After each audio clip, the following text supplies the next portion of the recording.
All right, it's 1:15. Thank you, Sheila. We're back after a lunch break, and the conservation groups have an opportunity to finish their questioning of the second division panel. Ms. Rushing? Thank you. Thanks, everyone, for your patience. I just have a few more questions for Mr. Winkle. Good afternoon. The purpose of your testimony is intended to demonstrate that the division not only possesses the technical foundation and staffing structure necessary to administer the program, but is fully prepared to implement science-based oversight to ensure the safe and accountable development of geologic sequestration projects in New Mexico, correct? Yes, I believe that's verbatim. Okay. Sorry, I'm a little out of breath. I ate too much at lunch. Okay, you testified that OCD is staffing the Class 6 program with a dedicated team of 3 full-time employees, correct? That is correct. What is the educational background required for these new hires? It's listed on our SPO website for that particular position. One of them is a petroleum specialist supervisor, and the other 2 are petroleum specialists. We did include in those job descriptions some extra things, carbon sequestration experience preferred, right, but not required. I don't know verbatim exactly what those qualifications are, but I do know that it is a mixture of a degree and experience in the field. So I believe it comes out to 10 years of degree plus experience, or just experience alone. And did you testify that all 3 people on the team have been hired? No, so 2 have been secured and they have started. We have a 3rd that is coming on September 12th tentatively. Excellent. Do any of these staff members have experience in geologic modeling, seismic monitoring, risk assessment, or long-term CO2 plume analysis? Some of those, yes. What was the first thing that you listed? Geologic modeling? Yes. The others, they're probably in a peripheral. But again, we do draw upon the entire staff of the Engineering Bureau if we need to, and then, specialized contractors, of course. Getting to that, you testified that the OCD will rely on specialized technical contractors for supplemental expertise for geologic modeling, seismic monitoring, risk assessment, and long-term CO2 plume analysis, correct? Yes, if needed. So are any employees of OCD in the Class 6 division able to do all of those things? They're able to look at the guidelines that the implementation provides, and then basically what that does is it gives you what's the best term for it? Bumpers, right? There's parameters in there, there's best practices, that sort of thing, that any person with a competent understanding can assess and then know when they need to seek any specialized contractors. Okay. So would OCD be able to replicate geologic or seismic modeling? No, we don't have that capability, but I think it's a good time to bring it up. One of the flow charts that I presented in my testimony, and I apologize for this, the swim lane names were cut off on that. And one of the swim lanes is where it shows that you're looking at a model. Any type of model that is provided to us, that's where, like the good doctors, if we did an MOA with tech, would be vetting those for us, the inputs of those models, that type of thing. If you will, that would be our third party type vetting for that. So just to be clear, there is no one on staff at OCD who's able to replicate any of this modeling? No, you have to have the specialized software, those type of things to do so. We haven't required that yet. That was going to be my next question. Does OCD have any software or hardware that would allow them to conduct CCS modeling in-house? No, and I don't believe there's the need to with utilizing, not trying to reinvent the wheel if it's available through New Mexico Tech or some third party. Is modeling and CO2 plume analysis not a part of every single Class 6 permit application? I believe it is required to distinguish your AOR. Okay. You testified that your involvement with the Class 6 injection well program began at the onset of the pursuit of primacy. Also, that you oversee the Engineering Bureau, which includes the Field Compliance Program, the UIC program, and the Class 6 program. So are you the final level of review for Class 6 permit applications? I wouldn't be directly involved in that. It would be probably my supervisor underneath me, but making sure that all the, everything is met that is needed to be met, then it would go for signature to our director. Okay. Let me see. You testified that the positions currently assigned to support and administer Class 6 programs are permanent roles. Contractor services required to supplement program activities will be financed through a combination of existing funds and grant awards when resources are available, correct? Correct. Is there a chance that OCD will be unable to secure the grants necessary to pay for these specialized contractors? Well, I think maybe I worded that probably, I should have been more descriptive in that, meaning that grants are, well, they're kind of like a bonus at a job. Nice to get, but it's not guaranteed. So for like, when we're talking with my management about funding for the Class 6, we are totally dedicated for that to come out of general fund. These are permanent positions, they can't be, they're not term, I guess.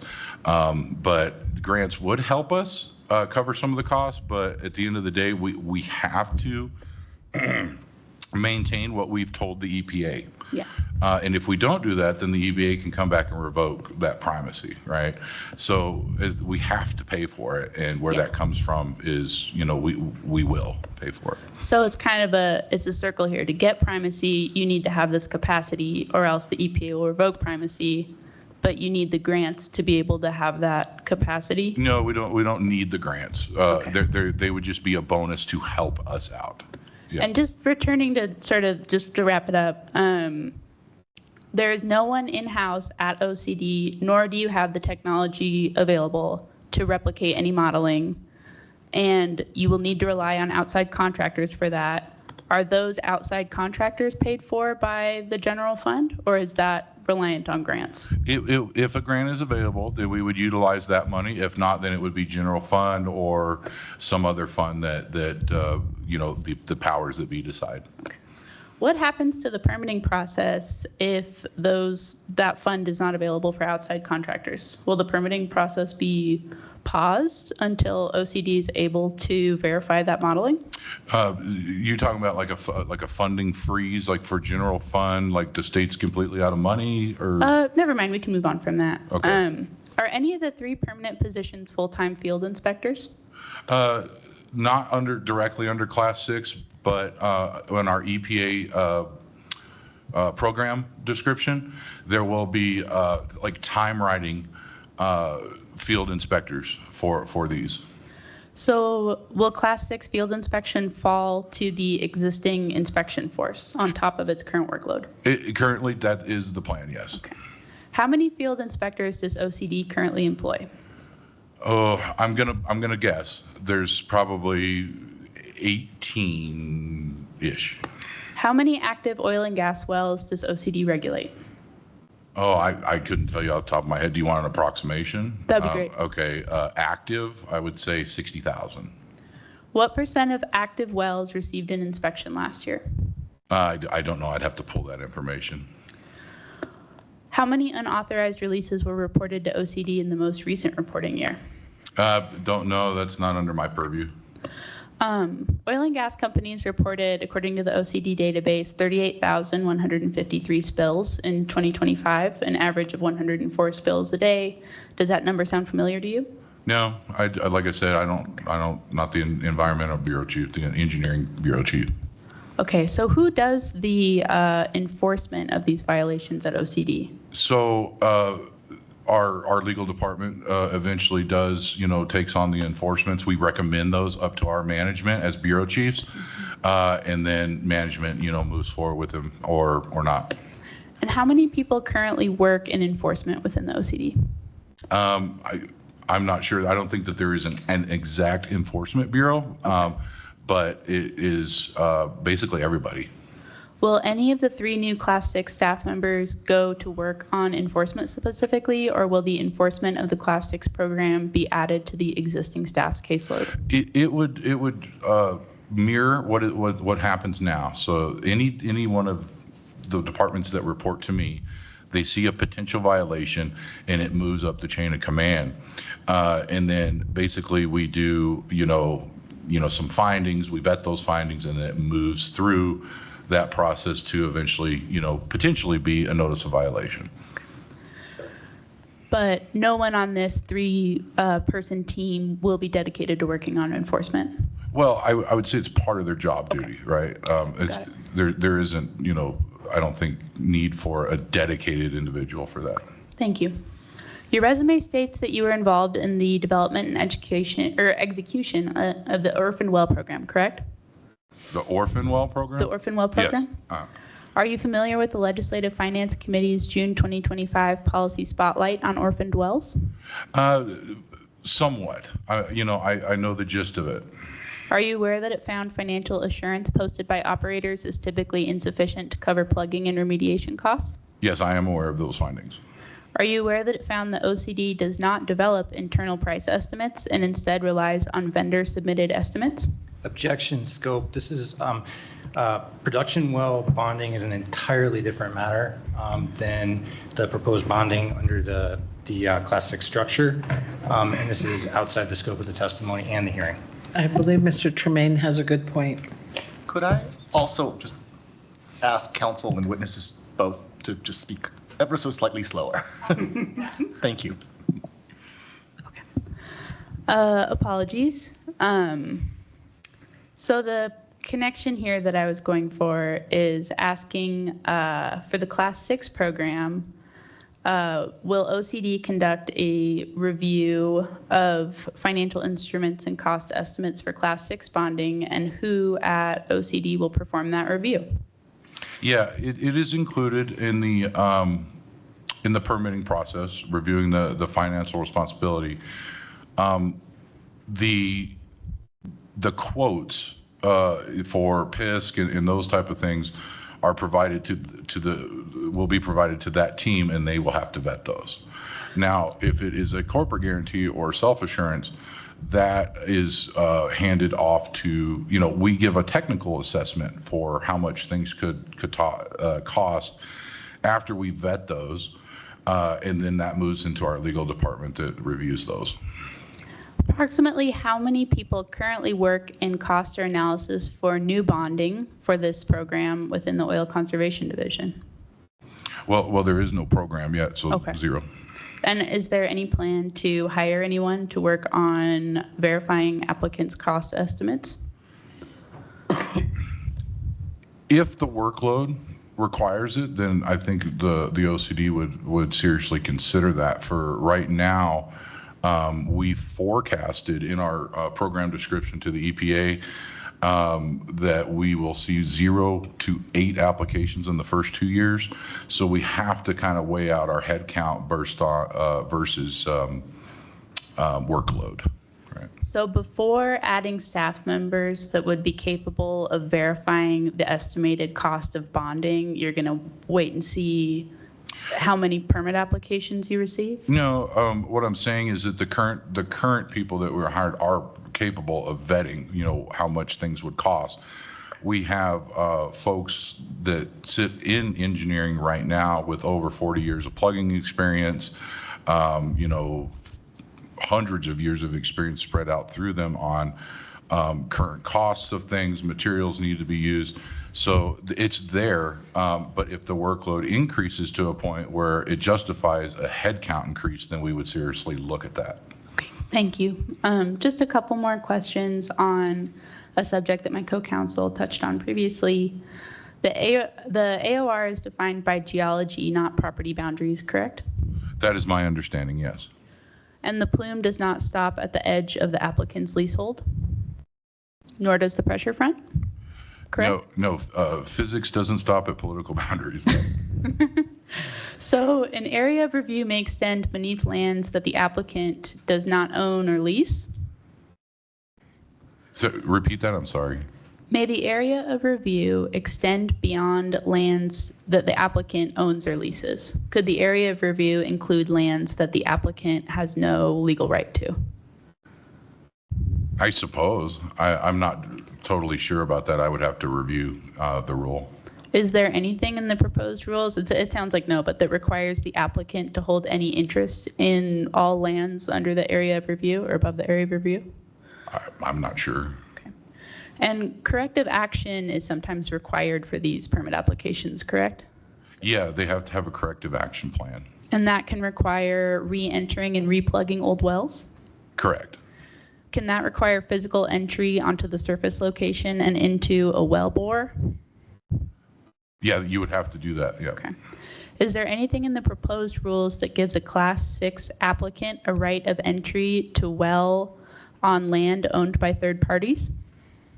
I'm unsure of that. I would have to review that unless I can punt. Is there anything in the rules that you're aware of that would compel the owner of that land to allow that work? I'm not sure, but I think one of our panel members has an answer to that. Okay. My understanding of the current structure would be that if the operator was not able to gain access to perform corrective action, they would not be able to receive the necessary permit. Okay, that's great. Thank you. And we can assume that the same access problem would apply to siting monitoring wells? Yeah, go ahead. Yeah. There's some more flexibility there. A well that's already in place can't be moved. But generally, yes, if they can't place a monitoring well in a place that the director would require it, that would be a problem for gaining the necessary permit. Okay. And for, I can skip that one. Okay. Is there a provision in the proposed rules requiring an applicant to identify the surface, mineral, and pore space owners within the unit and within a half mile of its boundary? Yeah, no, I don't believe so. I believe that that is covered in AOR noticing. So if you're inside the AOR, you're going to get a notice. I don't think so.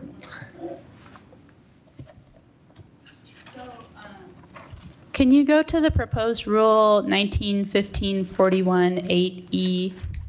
Sorry. A what? 1915-41 8E as in ear.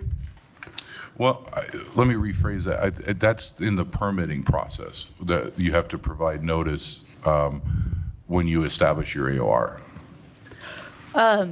In this provision, 1915-41 8E5A3, the proposed rules require notice to a list of parties, including federal and state agencies, persons on the mailing list, the applicant, and other agencies from which the permits will be required, correct?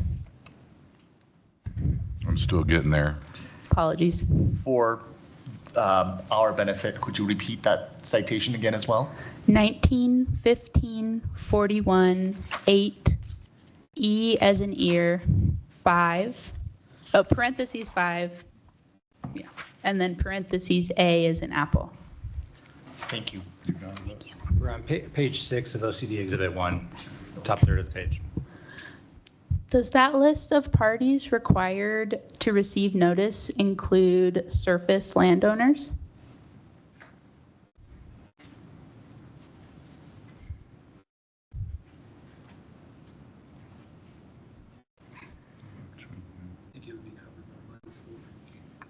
Yeah, it looks like it's covered under parentheses 4, possibly.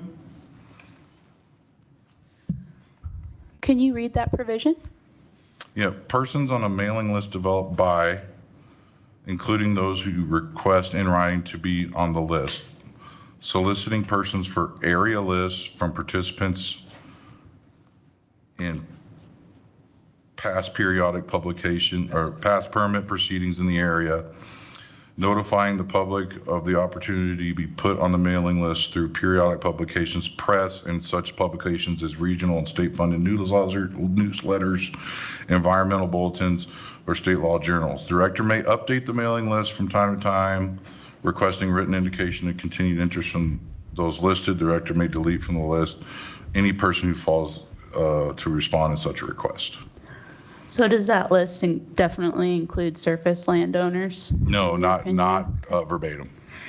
And specifically. the law that justifies this 74-14-7, the sequestration legislation that we talked about earlier in this proceeding, notes that the surface owner may own the pore space for sequestration, correct?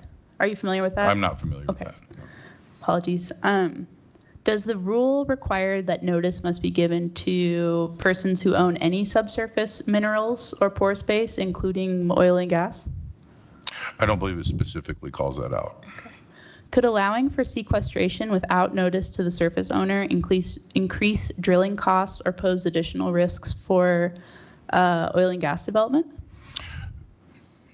Rephrase that, if not contacting the surface owner? Allowing for sequestration without notice to the surface owner. Could that increase costs or risks for development of oil and gas under that Yeah, pore space? not being industry development, I couldn't answer that question. Okay. Almost done.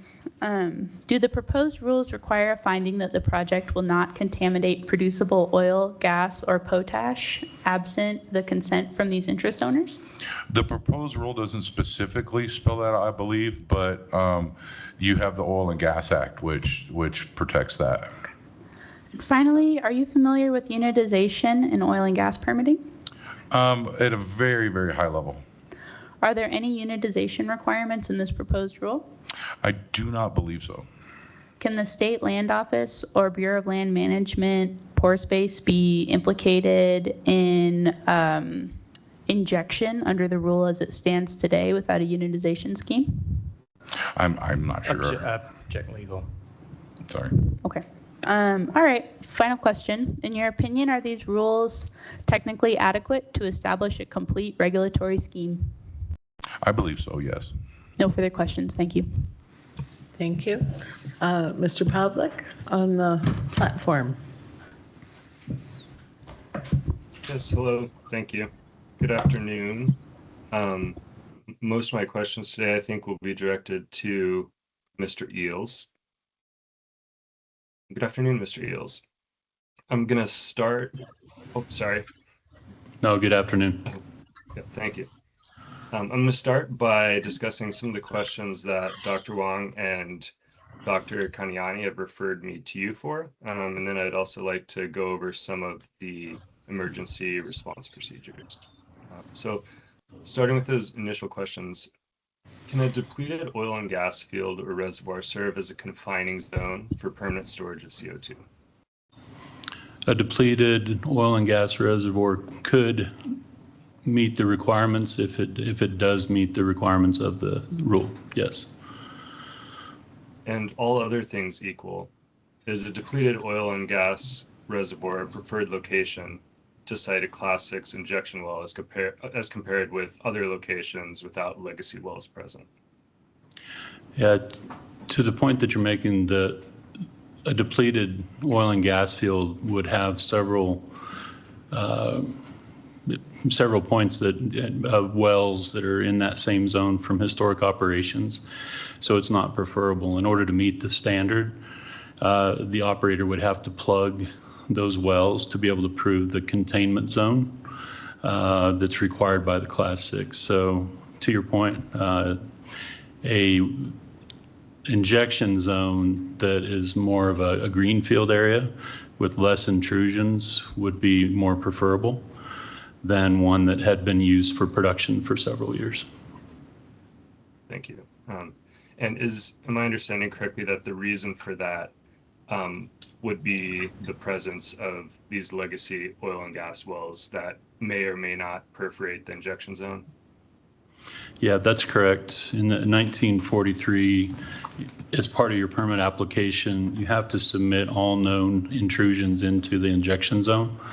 Therefore, a depleted oil and gas production reservoir would have had several of those intrusions, and part of the requirements in the rule is you have to identify them and then identify the means of plugging them with the appropriate metallurgical plugs and cement So yeah, that's where it would be less likely to be using one of those versus a field that had not seen oil and gas production. Thank you. And kind of speaking to that, is it necessary to then identify all inactive or abandoned wells that either enter that injection zone or a geologically connected zone to that CO2 storage reservoir? Absolutely. Yeah, absolutely. There's a requirement as part of the permitting process to, number one, understand your AOR, and it creates the potential of the plume over the maximum permitted volume over an X period of years, and to assess any possible intrusion. And then plug those wells. So again, you're able to have a very clear injection zone and a very clear confinement layer to ensure that the injected CO2 stays within that confinement layer. Okay. And would you say that it is important to ensure that every one of those wells are identified? Yes. And in order to mitigate this potential increased risk of leakage in such a legacy oil and gas field, is it also necessary to ensure the mechanical integrity of all inactive or abandoned wells that may pass through or are near that injection zone or geologically connected formation? Yes, you would have to ensure, and that's actually in 1915-43 what we're talking about, that you would have a corrective action for plugging, number one, performing an MIT. If an MIT showed that those wells had integrity and were not at risk of communicating outside of the confinement zone, that would be something that would be observed over a period of time more cautiously. But if there was any concern of any loss of integrity in which, again, you lose the confinement zone, then you would certainly have to plug that well. Okay. And are these risks that we're discussing regarding well perforations, are these limited only to perforations by inactive and abandoned wells, or do they extend to perforations by active oil and gas wells? Again, if it's depleted, what I would say is it would apply to both, but if it's a depleted reservoir, there would not be active oil and gas wells in that reservoir. Or I misunderstand your question. Maybe if you could clarify it. No, that's helpful. I think, yeah, maybe if we turn to an active reservoir, would an active oil or gas reservoir be a suitable location for injection, long-term injection of CO2 via a Class 6 well? No, the point that I was making earlier, the requirement for a confinement layer, confinement zone, would not be part of that. As you pointed out earlier in your earlier question, if it was an active producing zone, there would be gas or oil coming to the surface from that sequestration, which negates the word sequestration. That would be a completely different use. So no, it would not function. The only way that it would work again is if you stopped oil and gas production and again plugged all wells, and that would run counter to the Oil and Gas Act of not wasting resources. If you had known resources in that zone, you would not want to sequester. Or the Oil and Gas Act would not allow sequestration if there was known resources that could be brought up to surface. And so if I'm understanding correctly, any proposed Class 6 well that would be injecting into an active oil or gas field, that would not pass site characterization necessary requirements. Is that correct? That's correct. It would be bringing, again, it would be not meeting the requirement of a confinement zone. Okay. So this being the case, citing a Class 6 well within a producing oil or gas field or connected geologic structure would be an exception or might not happen at all. Is that correct? That's correct. Again, the Oil and Gas Act would dictate that it's a known resource, and you would not be able to keep a known resource in a reservoir that could be brought to surface, and the act of sequestering and plugging would would run counter. And so, excuse me, and just in summary, what I'm understanding is that it is unlikely that a Class 6 injection program that's properly administered would have any effect on active oil or gas production. Is that correct? That's correct.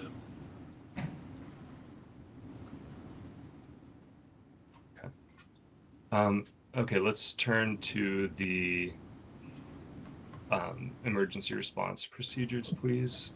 Do you happen to have a copy of your rebuttal testimony with you? I do. Where let's see. I am looking at page 6 of your rebuttal testimony, which is OCD Exhibit 25.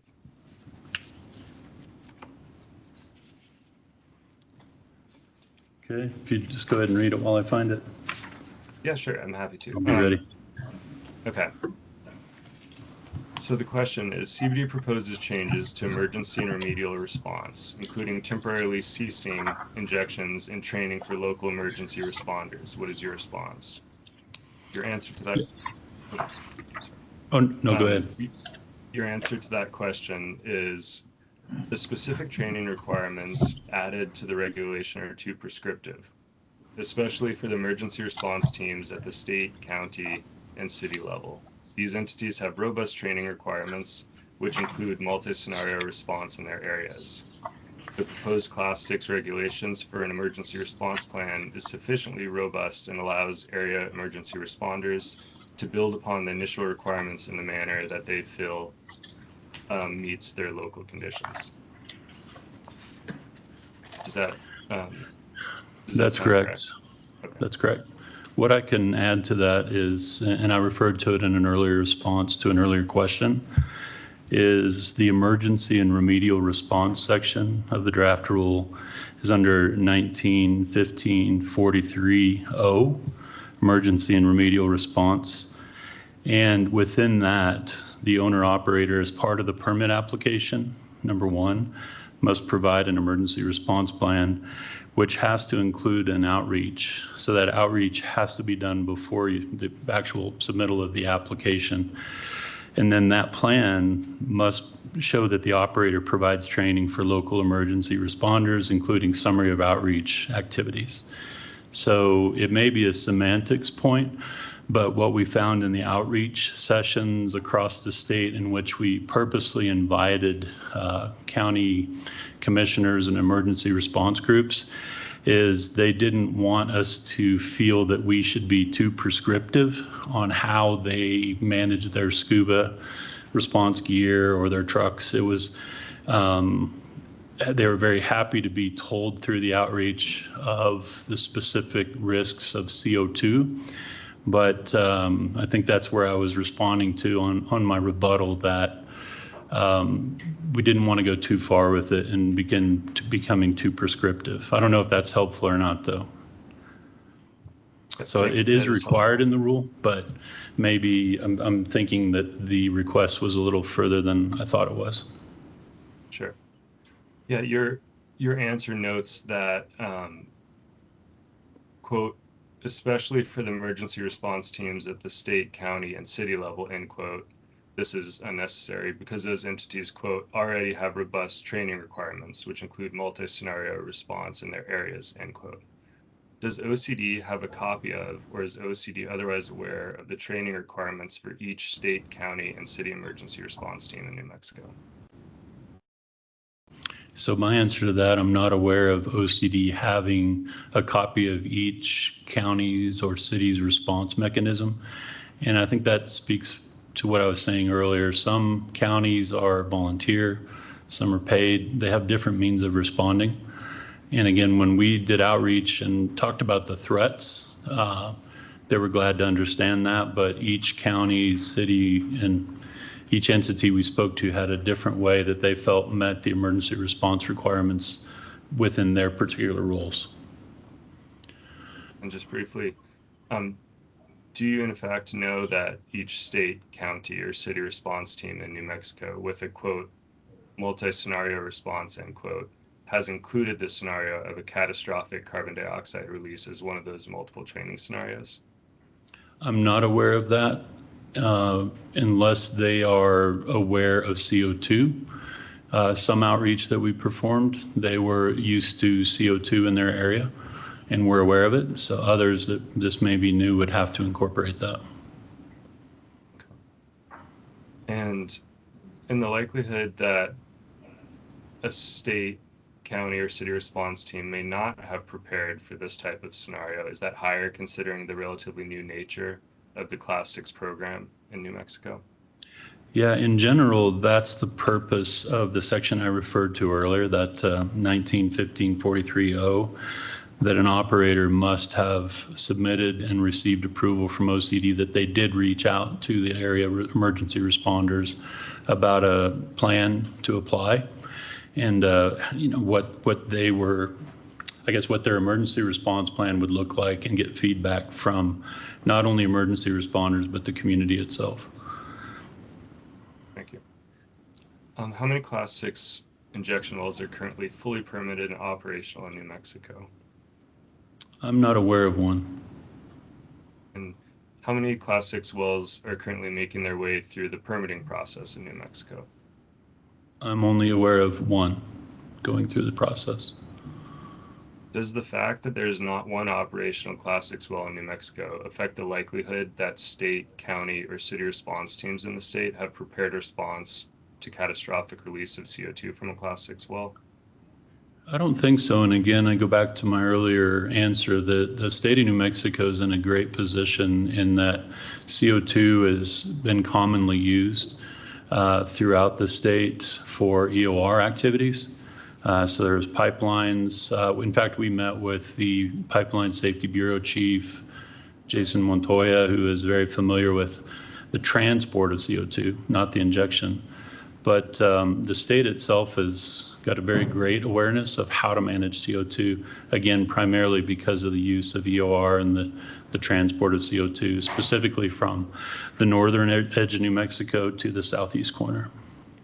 And just to confirm, when you say the state, are you referring to OCD or are you referring to all of the communities? Yeah, that's a good question. Well, what I'm referring to are the communities in which they have seen CO2 commonly used. So not all of New Mexico, but I'd say there's a very, it was actually a very pleasant surprise. Most of the state in our outreach sessions was aware of the risk and how they had incorporated it.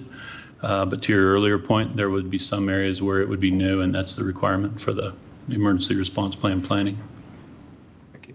And would you agree that having a robust response in place would be necessary to adequately respond to a Class 6 emergency?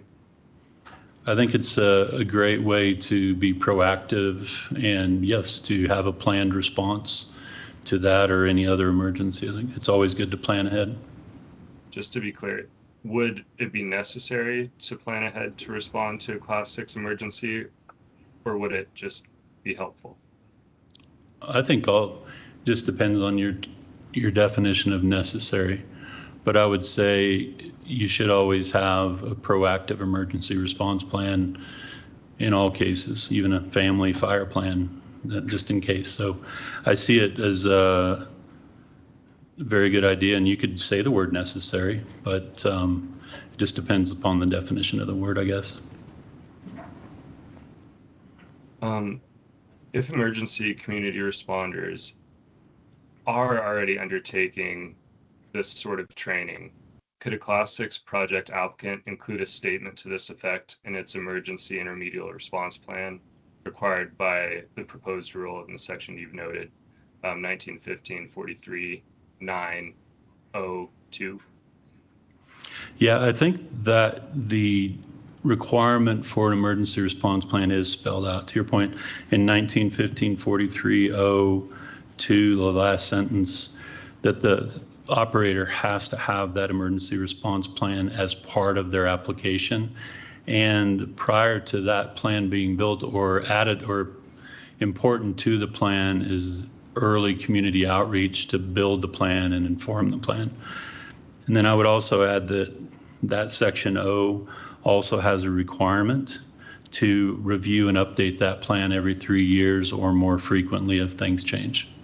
Okay. And would an adequate response training benefit communities that may not already be undertaking this training?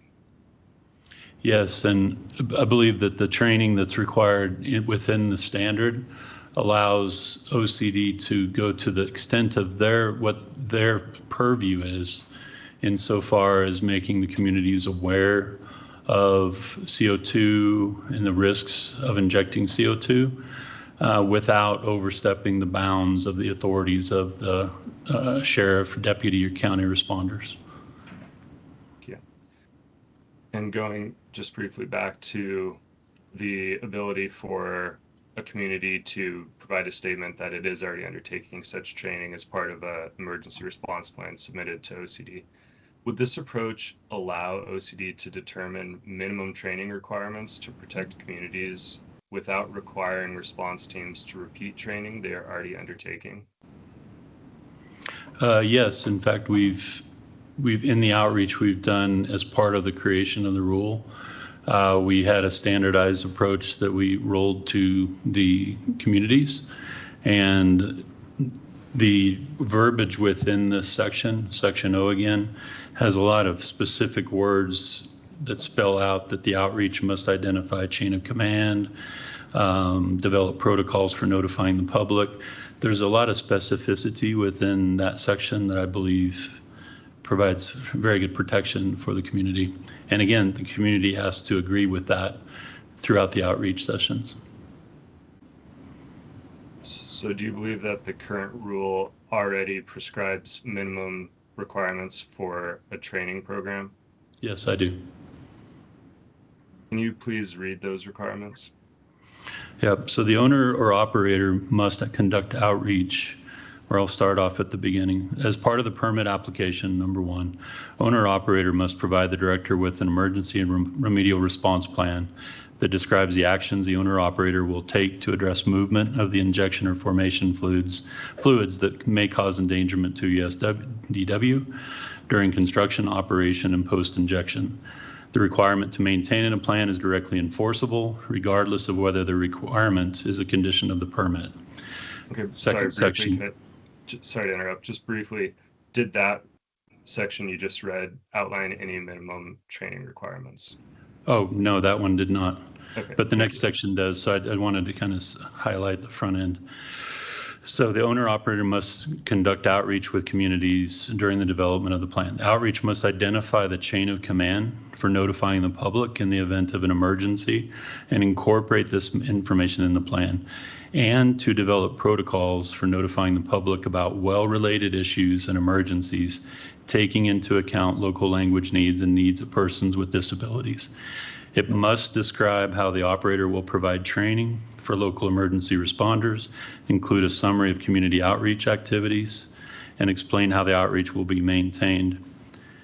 And so then it goes on to say if there is evidence of a stream causing endangerment, operator must immediately cease injection, take all steps necessary to identify and characterize, notify the director.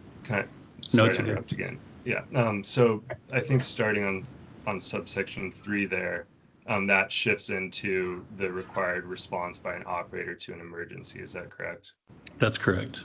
Good. And so really focusing on subsection 2, which I think you've identified as the minimum training requirements.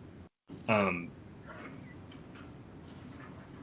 you please highlight again what the actual requirements for training are that community members must receive?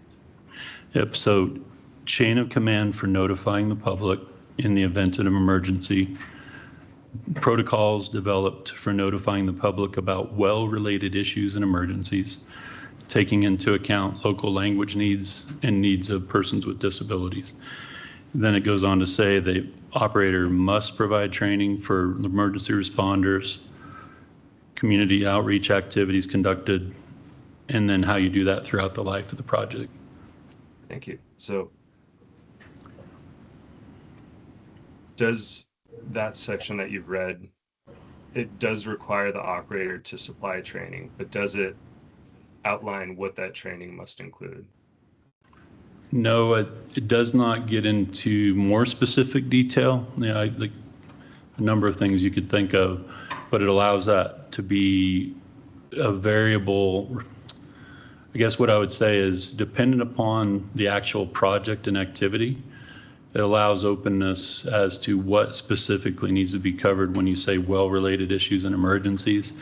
The operator would have the onus of ensuring that quote-unquote well-related issues are clarified and made clear to the community and responders. So in this case, a well-related issue would have to include that you're injecting CO2.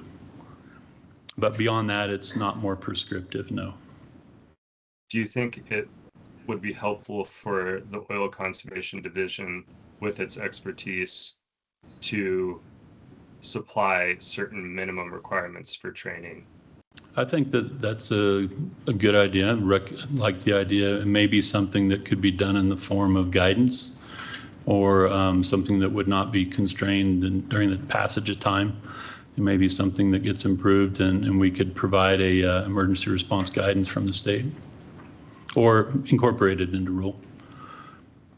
Thank you. Turning just briefly to the third and final sentence of your answer, you note, quote, "The proposed Class 6 regulations for an emergency response plan is sufficiently robust and allows for area emergency responders to build upon the initial requirements in a manner that they feel meets their local conditions," end quote. Can you please explain what you mean by the initial requirements? So what I mean is, again, referring to the experience we had in working with actual emergency response groups in New Mexico.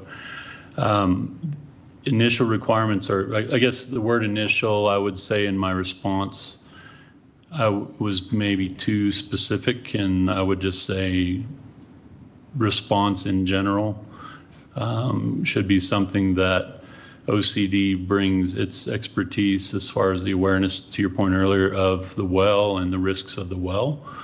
But the emergency responders themselves have their own way of addressing things that changes all the time. And again, that was the number one feedback from the outreach, was that each one of the groups did not want OCD to dictate how they respond to emergencies because they have the plans in place. They just wanted awareness of the risk. Thank you. And then just I think my final question is, you note that this language allows, in the proposed rule, allows emergency responders to, quote, build on, end quote, any of the requirements. In the section that you read, subsection 2, I heard that the operator must describe its outreach and outline the steps it's taken in this outreach and training, but I did not note any language that required the operator to take into account local needs or gave local emergency responders the ability to add to the training plan. Is there a specific provision that you were referring to when you noted that the local community responders may build on these requirements? No, it is not specified within the rule. And again, simply because of the problems with being prescriptive towards making commitments for other emergency response entities that OCD has no authority over. So it does spell out that the operator needs to identify the well-related issues and emergencies, which OCD has the ability to determine if that was sufficient. What's submitted within the plan is sufficient or needs to be added upon, and have the ability to approve or disapprove based upon their review. And just in summary, articulating specific minimum training requirements or community engagement would be too prescriptive, is that correct? Yes. In my opinion. I'm sorry, go ahead. Yeah, I'd just say yes, in my opinion. Thank you. That's all I have. I appreciate your time. Thank you. Thank you. Thank you, Mr. Pavlik. Ms. Ruskevich-Bars, do you have questions?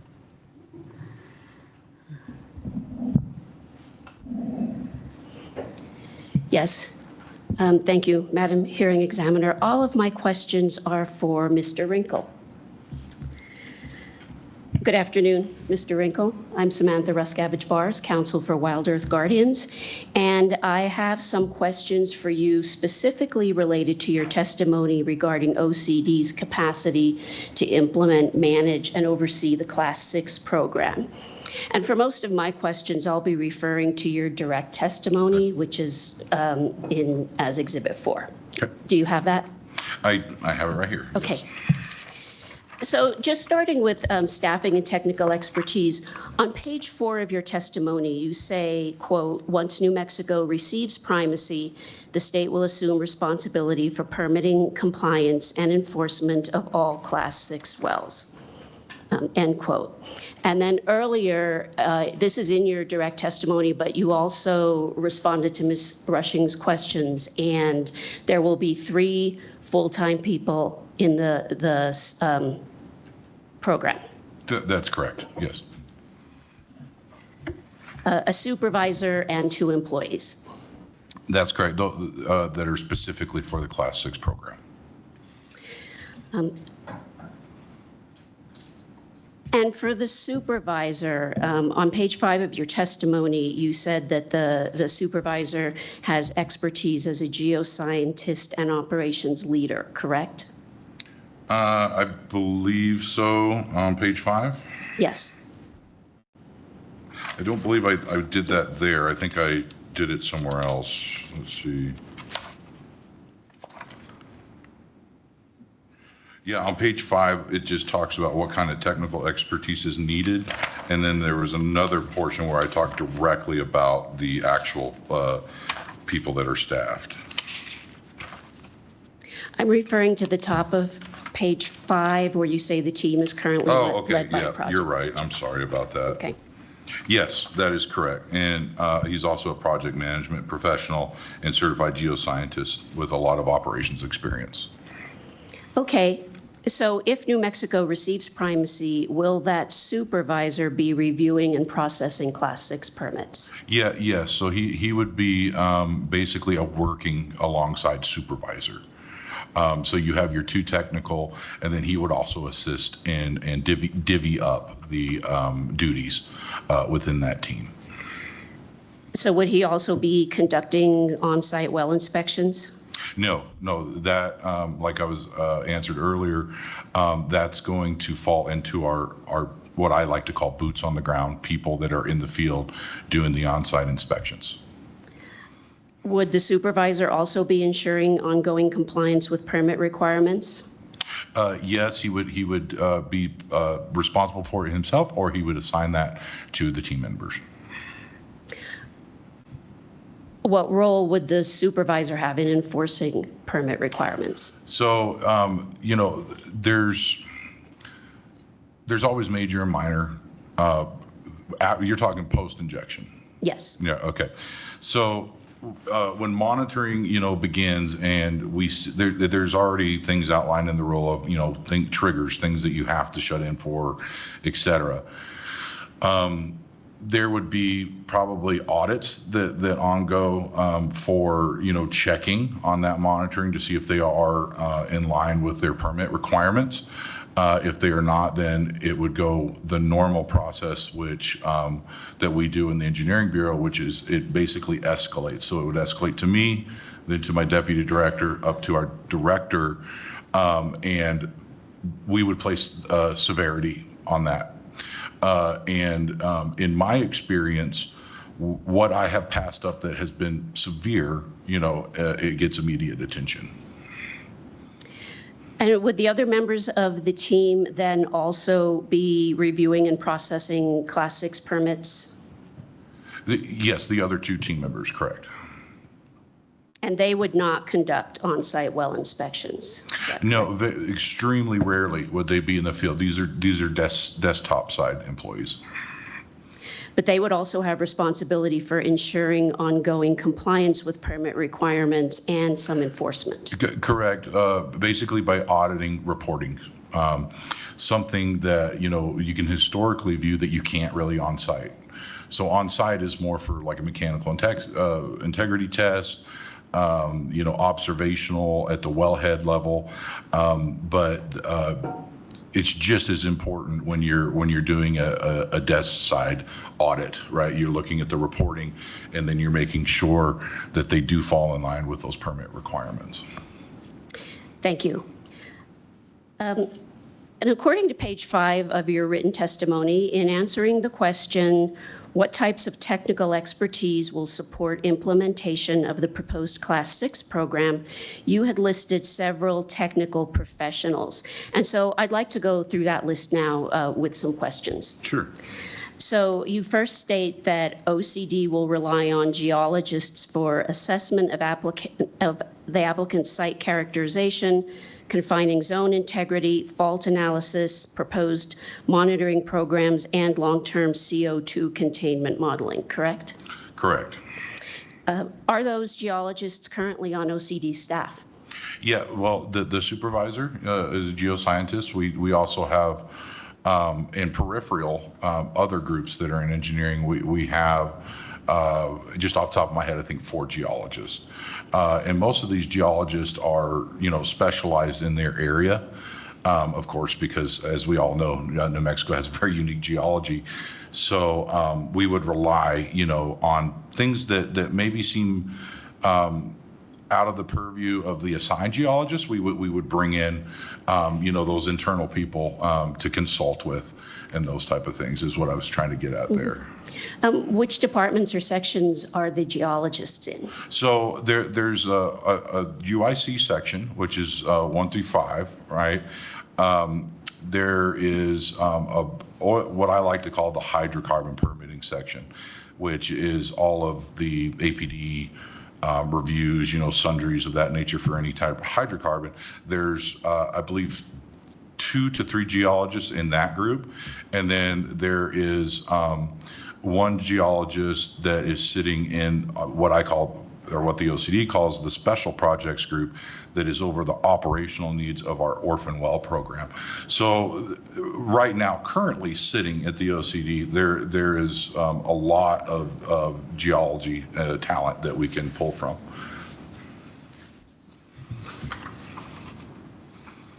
You also state that OCD will rely on engineers for well construction design, mechanical integrity evaluation, pressure testing, corrosion monitoring, and review of injection operations, correct? Correct, yes. Are those engineers currently on OCD staff? Yeah, so the 2 technical jobs, the petroleum specialists that are specifically for the Class 6 program, are petroleum engineers.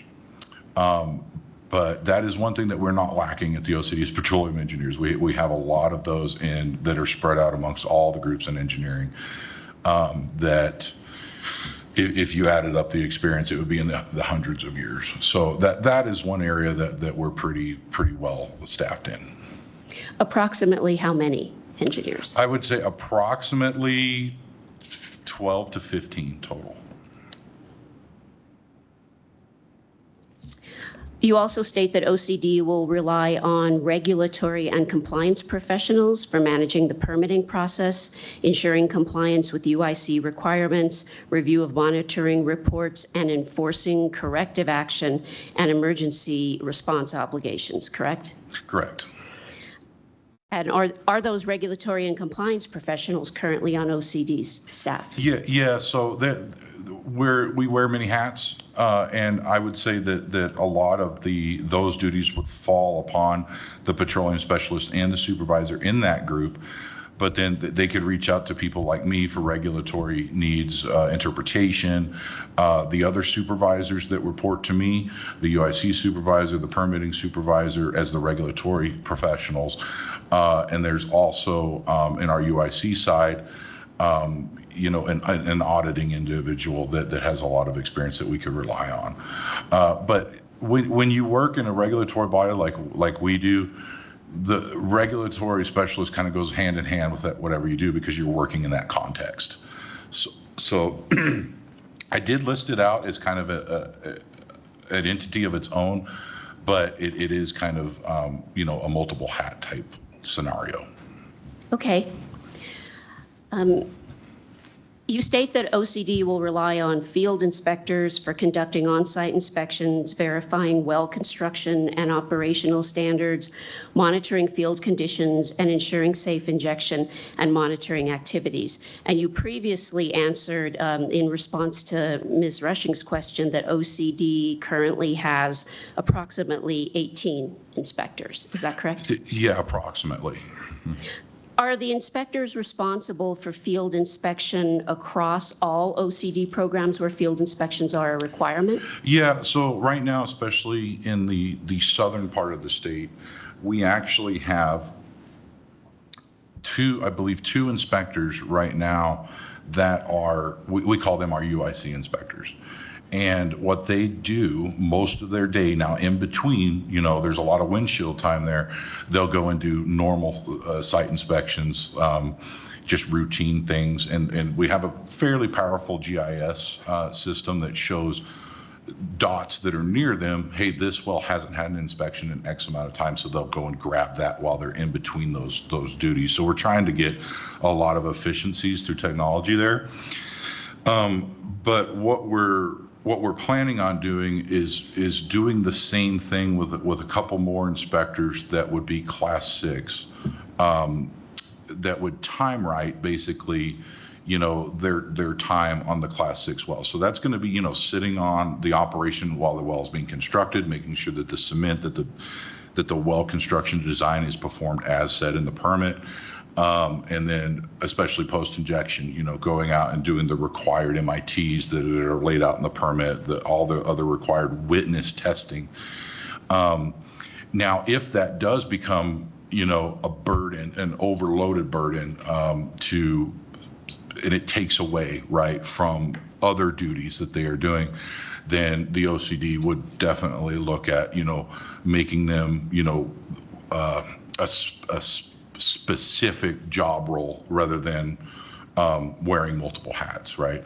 But for the forecast that we have for the Class 6 wells, we believe that that's doable now, but you know, if it's not in the future, then we definitely will take a hard look at that and see if we need to pivot from that model.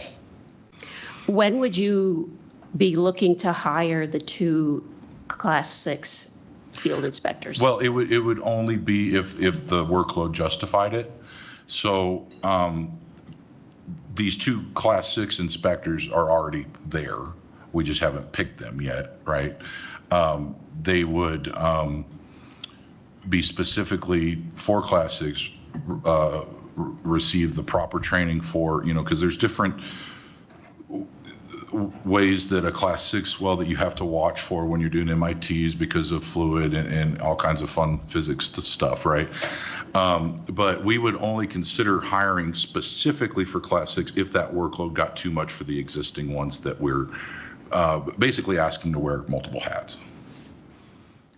For the 2 inspectors that you said you had down in southern New Mexico, approximately how many wells do they inspect on whatever basis makes sense to you, daily, weekly, monthly? Sure. So right now, this isn't including the 2 UIC because they do MITs all day long, right? So they'll go and meet an operator on site. They'll witness mechanical integrity tests, mostly on injection wells for EOR and SWDs. So taking those 2 out of the equation, you have a population of 7 to 8. We are continuously doing 700 to 900 inspections a week. And then we recently, which, you know, I'm very proud of, developed an efficiency digitally called a pre-enforcement notification. So I track those as well, or I should say the OCD tracks those, but I'm responsible for pulling those numbers. We consistently do 150 to 200 pre-enforcement notifications that are anywhere from, hey, your sign doesn't have the correct legal location on it, to you're injecting over your injection threshold, right? So, you know, of course, there's a spectrum, right? So the more severe ones, you know, they got to make their way up the chain. But basically what that does is it automatically sends a notification electronically to the operator, and also puts that pre-enforcement notification into the well file for public view. And sorry, I elaborated on that, but I'm just kind of proud of that. But so to answer your question, 700 to 900 inspections a week, and then 150 to 200 pre-enforcement notifications a week. Thank you. I appreciate the detail. Lastly, in that section, you state that OCD will rely on specialized technical contractors for supplemental expertise for highly technical evaluations such as geologic modeling, seismic monitoring, risk assessment, and long-term CO2 plume analysis, correct? That is correct, yes. Who at OCD, and by that I mean which position, makes the decision that the services of specialized technical contractors are needed to support the Class 6 program? Well, it would be a group decision. So basically, the supervisor and team would say, hey, we don't have the expertise, or we would like better expertise in this situation outside of the OCD, to me, basically. And then I would gather other decision makers, and then we would make that decision. Now, one decision that we've already made in the infancy of building out this permitting process is to model what the EPA currently does, where they contract, I believe, with the national labs, and he's nodding his head, so he would know, to vet the models. And that is something that we will have to enter an MOU or MOA in with, like, the good doctors from New Mexico Tech, or some other entity, to be able to vet those inputs of those models and see if they match, right? If the pressure front and the plume are anywhere close, or if they believe that the inputs of that model were scientifically valid. So that's there. We're also a member of the Groundwater Protection Council, which is a great organization that gathers all of the current experts in the Class 6 field, and they are really participating in a lot of those training modules there. Those people publish papers all the time, and they have guidances on permitting along with the EPA. So we have a plethora of information that will help guide us on where we probably need the external help from, rather than trying to do it internally. And that's not a problem at all. I would rather have, and I think the OCD as a whole agrees with me, is where we need it, get the right people looking at it and vetting it. At what point in the permit review process would the decision be made that contractors were needed? So for right now, the pressure front and plume, we've decided that's going to be needed. We're just going to do that. There's a high possibility, and again, I'm sorry, we're kind of building our way through this right now, but I believe the seismic risk stuff will probably be partnered either to the university here, or possibly the Center for Induced Seismicity out of University of Austin. I'd like to keep it in New Mexico, of course, but that is a possibility that could be in our permitting process. The permitting process has been relatively easy in this, and I say this because most other larger projects that I've been involved in, not necessarily here at the OCD, but in my past jobs in life, as you started from nothing and you've got to figure it out yourself. One thing that the EPA has done is published immensely really good implementation manuals and error review manuals. This is what you need to do, and it really holds your hand through it. It's just kind of exciting, but I'm also a process nerd, so. Anyway, sorry to elaborate too much there. Well, at what point in the Class 6 permit compliance process, so this is after the permit is issued, will the decision to retain outside contractors be made? So if there is a blatant, let me put it this, so if it's not A or B, and there could be a possibility that that we are looking at something wrong or the operator is looking at something wrong in a more complex issue. Meaning, your pressure front is, on your last report that you gave us, your pressure front is showing, that it's moving outside of where you were supposed to, or, I'm being very layman here. That may, we'll have those open MOAs with tech and everything that we can just reach out to them, have them vet things. Or if it's as simple as your pressure's too high, or something very simple like that, then yeah, there's no need for that contractor. So it's going to be a spectrum of things, and I think we'll take educated, not guesses, I hate to say, but make educated decisions on where we would need those outside services. Can you walk us through the process, given that you said you're a process nerd, for making the decision to bring on a contractor and vetting the contractors that are available? So I can at a very high level. So basically, my sister group, right, the admin group, which is under the umbrella of our director, is ran by a different deputy director, which helps us out in procurement. So I believe right now we have a procurement SOP that is very, very detailed on how you go about getting contracts. And I don't know the particulars of how you decide if it's going to be out for bid or if it's just attached onto an MOA or MOU, but those are basically the two avenues.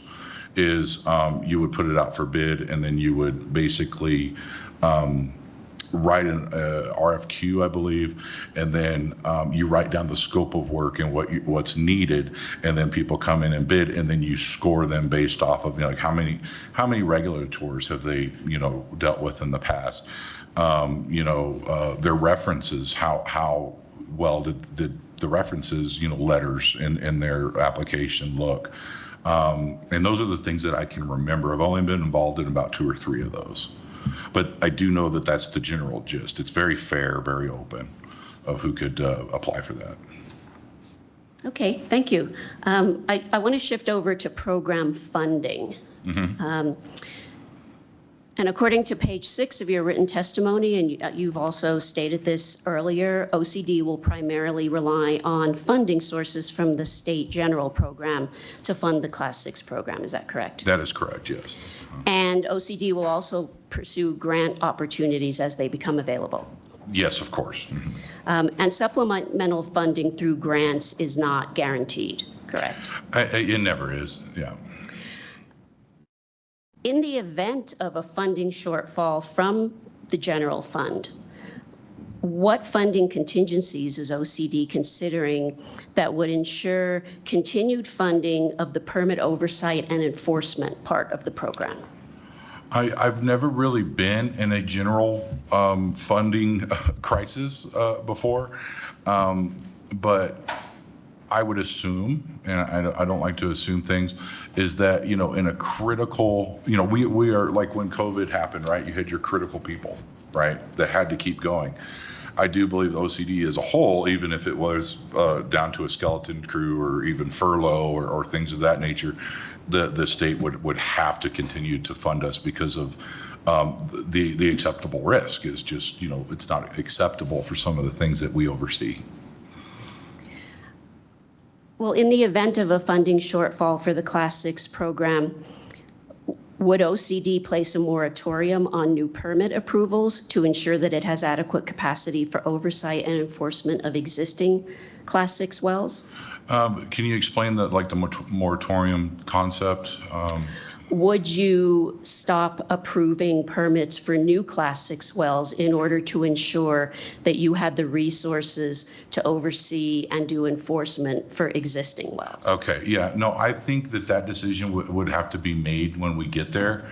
I also am not sure if EPA has, some rule that we can't do that, right? And they would take primacy away from us. But I think that would be something that we would have to just visit and make the best decision if we got to that point. Do you have any specific measures in place or will you, if you're granted primacy, have measures in place to deal with a situation like I just described? I think that could be asked of anything that we do, right? And I think that there was a point years and years ago that a lot of people got furloughed, but they made do. At that point, I do and I hope that the federal government would step in with funding because of the nature of Class 6 and some of the other things that we do to continue us to be funded.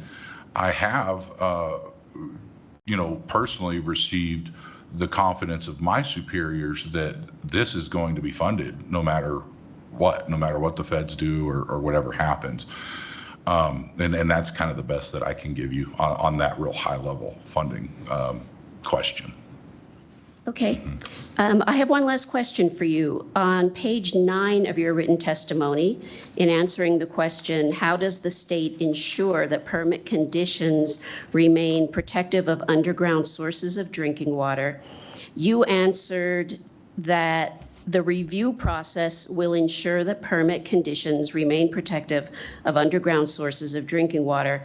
And you go on to explain in detail in that paragraph how the review process would accomplish this. So can you similarly walk us through how the processes for permit oversight and enforcement will ensure that permit conditions remain protective of underground sources of drinking water? Meaning the auditing, the on-site visits. Okay, so because we didn't try to incorporate this into our existing UIC structure, knowing that they're overloaded, that the other groups are overloaded right now, as you know, if you take a look at our backlogs, you can tell. That was the main reason that we broke this out into an individual group. So we could keep tabs on that, because the importance of Class 6 and the importance of auditing these things and looking at those monitoring reports and reevaluation models, we knew that we had to have a dedicated group for that. And that is a sound judgment call, I believe, that myself and other leadership made, going into this whole rulemaking. And I know I said it was my last question, but I have one follow-up to what you said. Earlier, you talked about the availability of staff, geologists, engineers, et cetera, in other programs that could be transferred over in order to support the Class 6 program. What happens to the work and oversight that those others are supposed to be doing? So, we're overloaded, but we're not that overloaded to where I can't call Bob into a 2-hour meeting and consult with us on a certain particular instance on something that this group is working on. It wouldn't be like, hey, Bob, I need you to do this whole site characterization. The group would basically do everything that they could. Once they ran into where they thought they needed extra consulting, then of course they would reach out to their peers, just like any other workplace where you're cross-functional team members. And that's one thing that I do for the entire OCD is that we do, at least since I've been here, I've noticed that we do work good cross-functionally, but we're not giving that other person the entire task. It's a consulting type situation. Okay, I don't have any more questions. Thank you, Mr. Ringel. Thank you very much. That was 30 minutes on the nose. Mr. Tremaine, do you have any redirect? I do. I have a few questions here. I'm wondering if it's a good time to take a break or if you'd like me to proceed. It's an excellent time to take a break. Let's come back at 2:45.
Thank you, Sheila.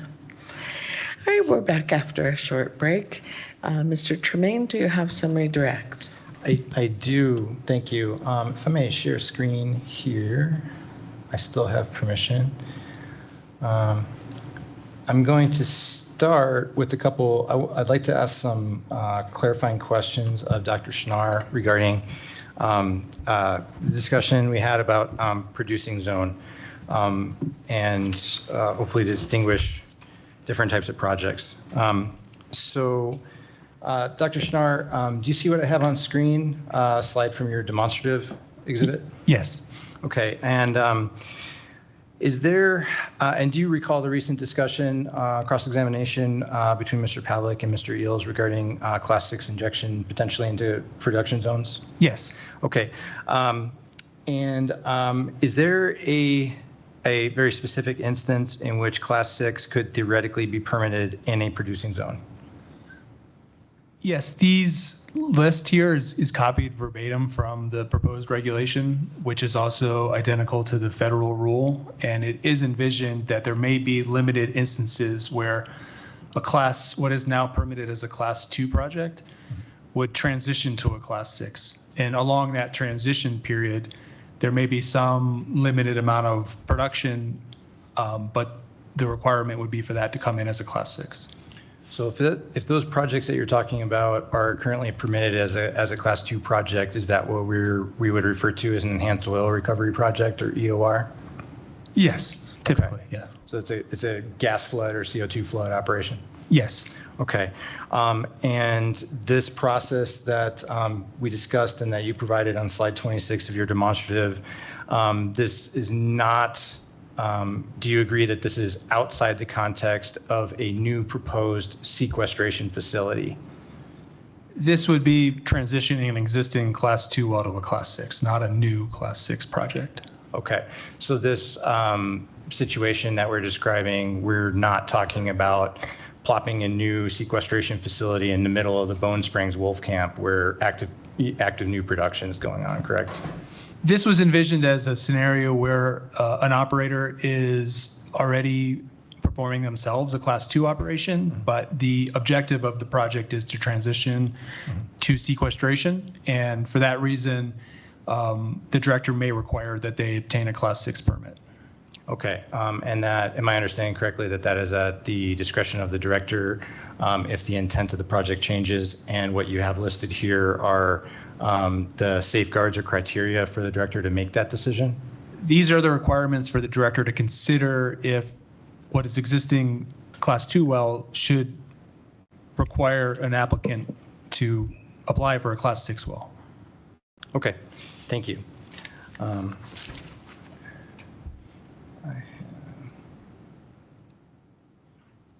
Come back to that in a moment. I'd like to ask a few questions on the topic of public engagement. Bear with me for a moment. Dr. Schnarr, I believe in your testimony, in multiple points in our testimony, we've indicated that New Mexico already has primacy for classes 1 through 5, correct? Yes. Okay. Because New Mexico already has primacy for classes 1 through 5, the current Class 6 application would constitute a program modification, correct? Yes. Okay. Is modification the right word? Modification, revision? I believe so. Okay. Ms. Rainey, are you aware that there are specific rules for public notice related to OCC rulemakings? Yes. Okay. And in your testimony earlier, I believe that you had outlined some of the requirements or structure of public comment and public participation in the EPA primacy context, correct? Yes. Okay. And you would agree that those are two different public engagement requirements? Yes. Okay. As a program modification, is the division or the state of New Mexico required to engage in a public comment process by the EPA? At the very end of the application review process, there is a public comment period, but that is the single public comment period. And that public comment period occurs at the federal level? Yes. During EPA's consideration of the final application? Yes. And that's at a point when the EPA is considering whether to grant primacy to the state of New Mexico, correct? Correct. Okay. The EPA does not require the state of New Mexico to engage in a particular public comment process related to the modification before the final application. No. Thank you. Ms. Rainey, you had received a couple questions earlier related to the State Tribal Consultation Act. Do you recall that? Yes. Okay. And for the record, I believe that the questions are referring to 11-18-3. Ms. Rainey, is it consistent with your understanding that tribal consultation letters take the form of formal sovereign-to-sovereign communications? Absolutely. That was the intention, yes. Okay. Would you agree with the statement that the tribal consultation letters that you referred to were sent by Energy, Minerals, and Natural Resources Department, Office of the Secretary? Correct. Okay. So those letters, I believe in your testimony earlier, you had referred to this project group is sending those letters, and I just want to clarify specifically that they were sent by OFS. Thank you. I spoke out of turn. Thank you. It was Ebner that the secretary sent this out. You're generally familiar with the content of the letters? Yes. Okay. Would you agree that those letters included an invitation to participate and to consult and to ask any questions that any of the recipients of those letters have? Yes. Okay. And are you, Ms. Rainey, aware of any tribal entities or tribal governments or representatives that requested to participate but were not permitted to participate? No. Okay. Dr. Schnarr, back to you. Are you aware of any tribal nation or government that is currently pursuing Class 6 primacy? My most recent review of who's coming in for primacy, the Navajo Nation is listed on the EPA website at some stage of coming in for primacy. Okay, so the governmental representatives of the Navajo Nation are pursuing primacy on their own sovereign land, is your understanding? I really don't know much more. That I just saw that it's listed on the EPA has a Class 6 primacy tracker, and that they are listed at some preliminary stage. Ms. Rainey, have you been consulted or contracted by the Navajo Nation to consult with individual members or any member of the Navajo Nation other than what you would do as part of this outreach to official representatives? No. Thank you.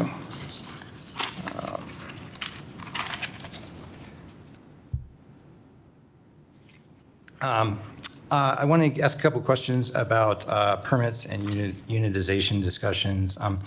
Dr. Schnarr, do you agree that currently the EPA may permit a Class 6 well in New Mexico?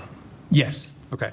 And in your experience, does the EPA require any specific demonstration of pore space ownership? No, it's not a specific part of their formal process. Thank you. Mr. Wrinkle, do you agree that OCD currently permits injection wells under the UIC Class 2 primacy program? Yes, I do. And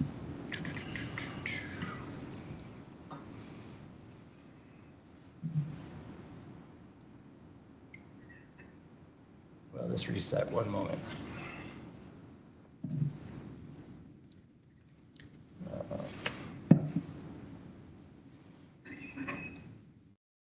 Perils of using web pages during, pardon me. Mr. Wrinkle, are you generally familiar with the work that your team does related to compulsory pooling in New Mexico? Generally, yes. Okay. Would you agree, or are you aware that the division has a rule in section 19.15.13 specifically related to compulsory pooling? Yes. Okay. I'm going to ask you to look at, do you agree that the compulsory pooling rule specifically relates to the pooling of working interests, pooled working interests? Yes, I agree. I'm going to ask you to read 19.15.13.7C for the commission's information. Pooled working interest means a working interest or unleased mineral interest that is pooled by division or commission order and not by voluntary agreement of the owner of interest, except for an unleased mineral interest on federal, state, or tribal lands. Mr. Wrinkle, in your experience, does the OCD compulsorily pool state, federal, or tribal lands or minerals? No. Do you have any reason to believe, or is there any reason you are aware of that OCD would treat pore space differently than mineral interest in a unitization or pooling context? Yeah, there would be no reason to.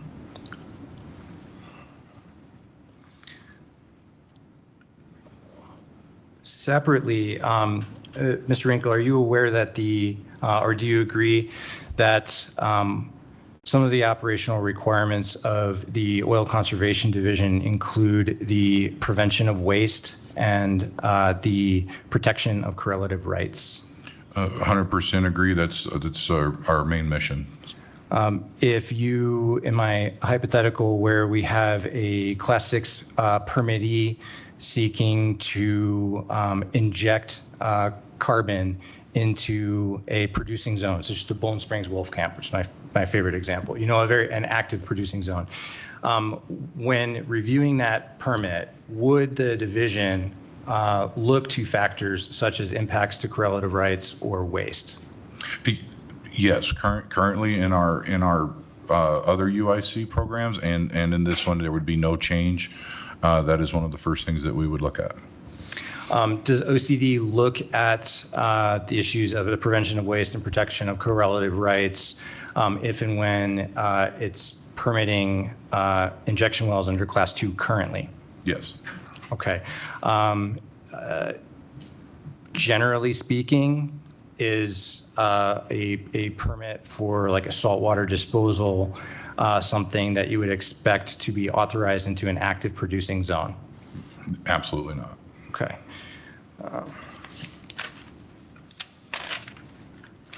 Mr. Wrinkle, just a couple more questions for you. We've received some questions during both, I think, perhaps during your testimony and also during cross-examination of Ms. Rainey. And so do you recall OCD engaging in this process in the development of draft frequently asked questions? Re-ask that? I'm sorry. Do you recall draft frequently asked questions prepared by the division related to this rulemaking hearing? I do recall. I was not directly involved with it other than being consulted about some of the decisions that we made. But yes, I am familiar with that. Great. And are you, I believed in your testimony you had indicated that OCD is and will continue working on guidelines associated with implementation of certain aspects of the rule. Is that correct? That is correct. So it will be placed on our new operator guidance page where all of that stuff lives. And we're going to try to make it as specific as possible. And do you agree that frequently asked questions or guidelines will specifically be required for areas where the division proposes to be more stringent? Yes. Okay. Would you also agree that in the event that the commission were to adopt a rule requiring a more stringent requirement than is currently proposed in the application, that would require a specific either FAQ or guidance document? Yes. So our general MO when writing operator guidances is to separate out either geological areas or contextual areas, to separate those out of basically a decision tree model of if this is met, then do this. If this, then do this. So yeah, it would follow that same structure like we do all of our operator guidances. All right. Mr. Wrinkle, as a program manager and engineering bureau chief, would you ever deem it prudent to finalize frequently asked questions or guidelines prior to promulgation of a final rule? Oh, gosh, no. Okay. Thank you. Sorry, I have one question I need to jump back to Dr. Schnarr. So we had discussed briefly your response to this possibility of a Class 2 to Class 6 transition. So I just want to clarify for you, in your testimony regarding this potential under the rule, does your answer incorporate any legal analysis regarding the Oil and Gas Act, specifically the mandates to prevent waste or protect correlative rights? No. Okay. Okay. Thank you. One moment. No further redirect. Thank you very much, Mr. Tremaine. Commissioner Mpoma, do you have questions of this panel? Yes, I do. So my level of questionings will be in different categories. So the first one will be general questions that I will ask based on the direct testimony and then with the rebuttal. And then also I will walk through the rule line by line with you. And then also I'll walk through some suggested amendments for your consideration as well. I will start with Mr. Wrinkle, and I'll go to Dr. Snell, and then I'll go to Mr. Eels, and then I'll go to Ms. Rainey in that order. That will be for the general questions based on the testimony. But when I get to the walkthrough the rule, then that one will be more or less open to anyone to respond to that. In addition to, based on the comments that I also provide, then the whole panel can respond to that. Mr. Wrinkle, so I will start with you. And thanks so much for the redirect, because it answered most of my questions with regards to the Class 2, Class 6 transitions, but I still have a few there, so we'll get to that. Okay.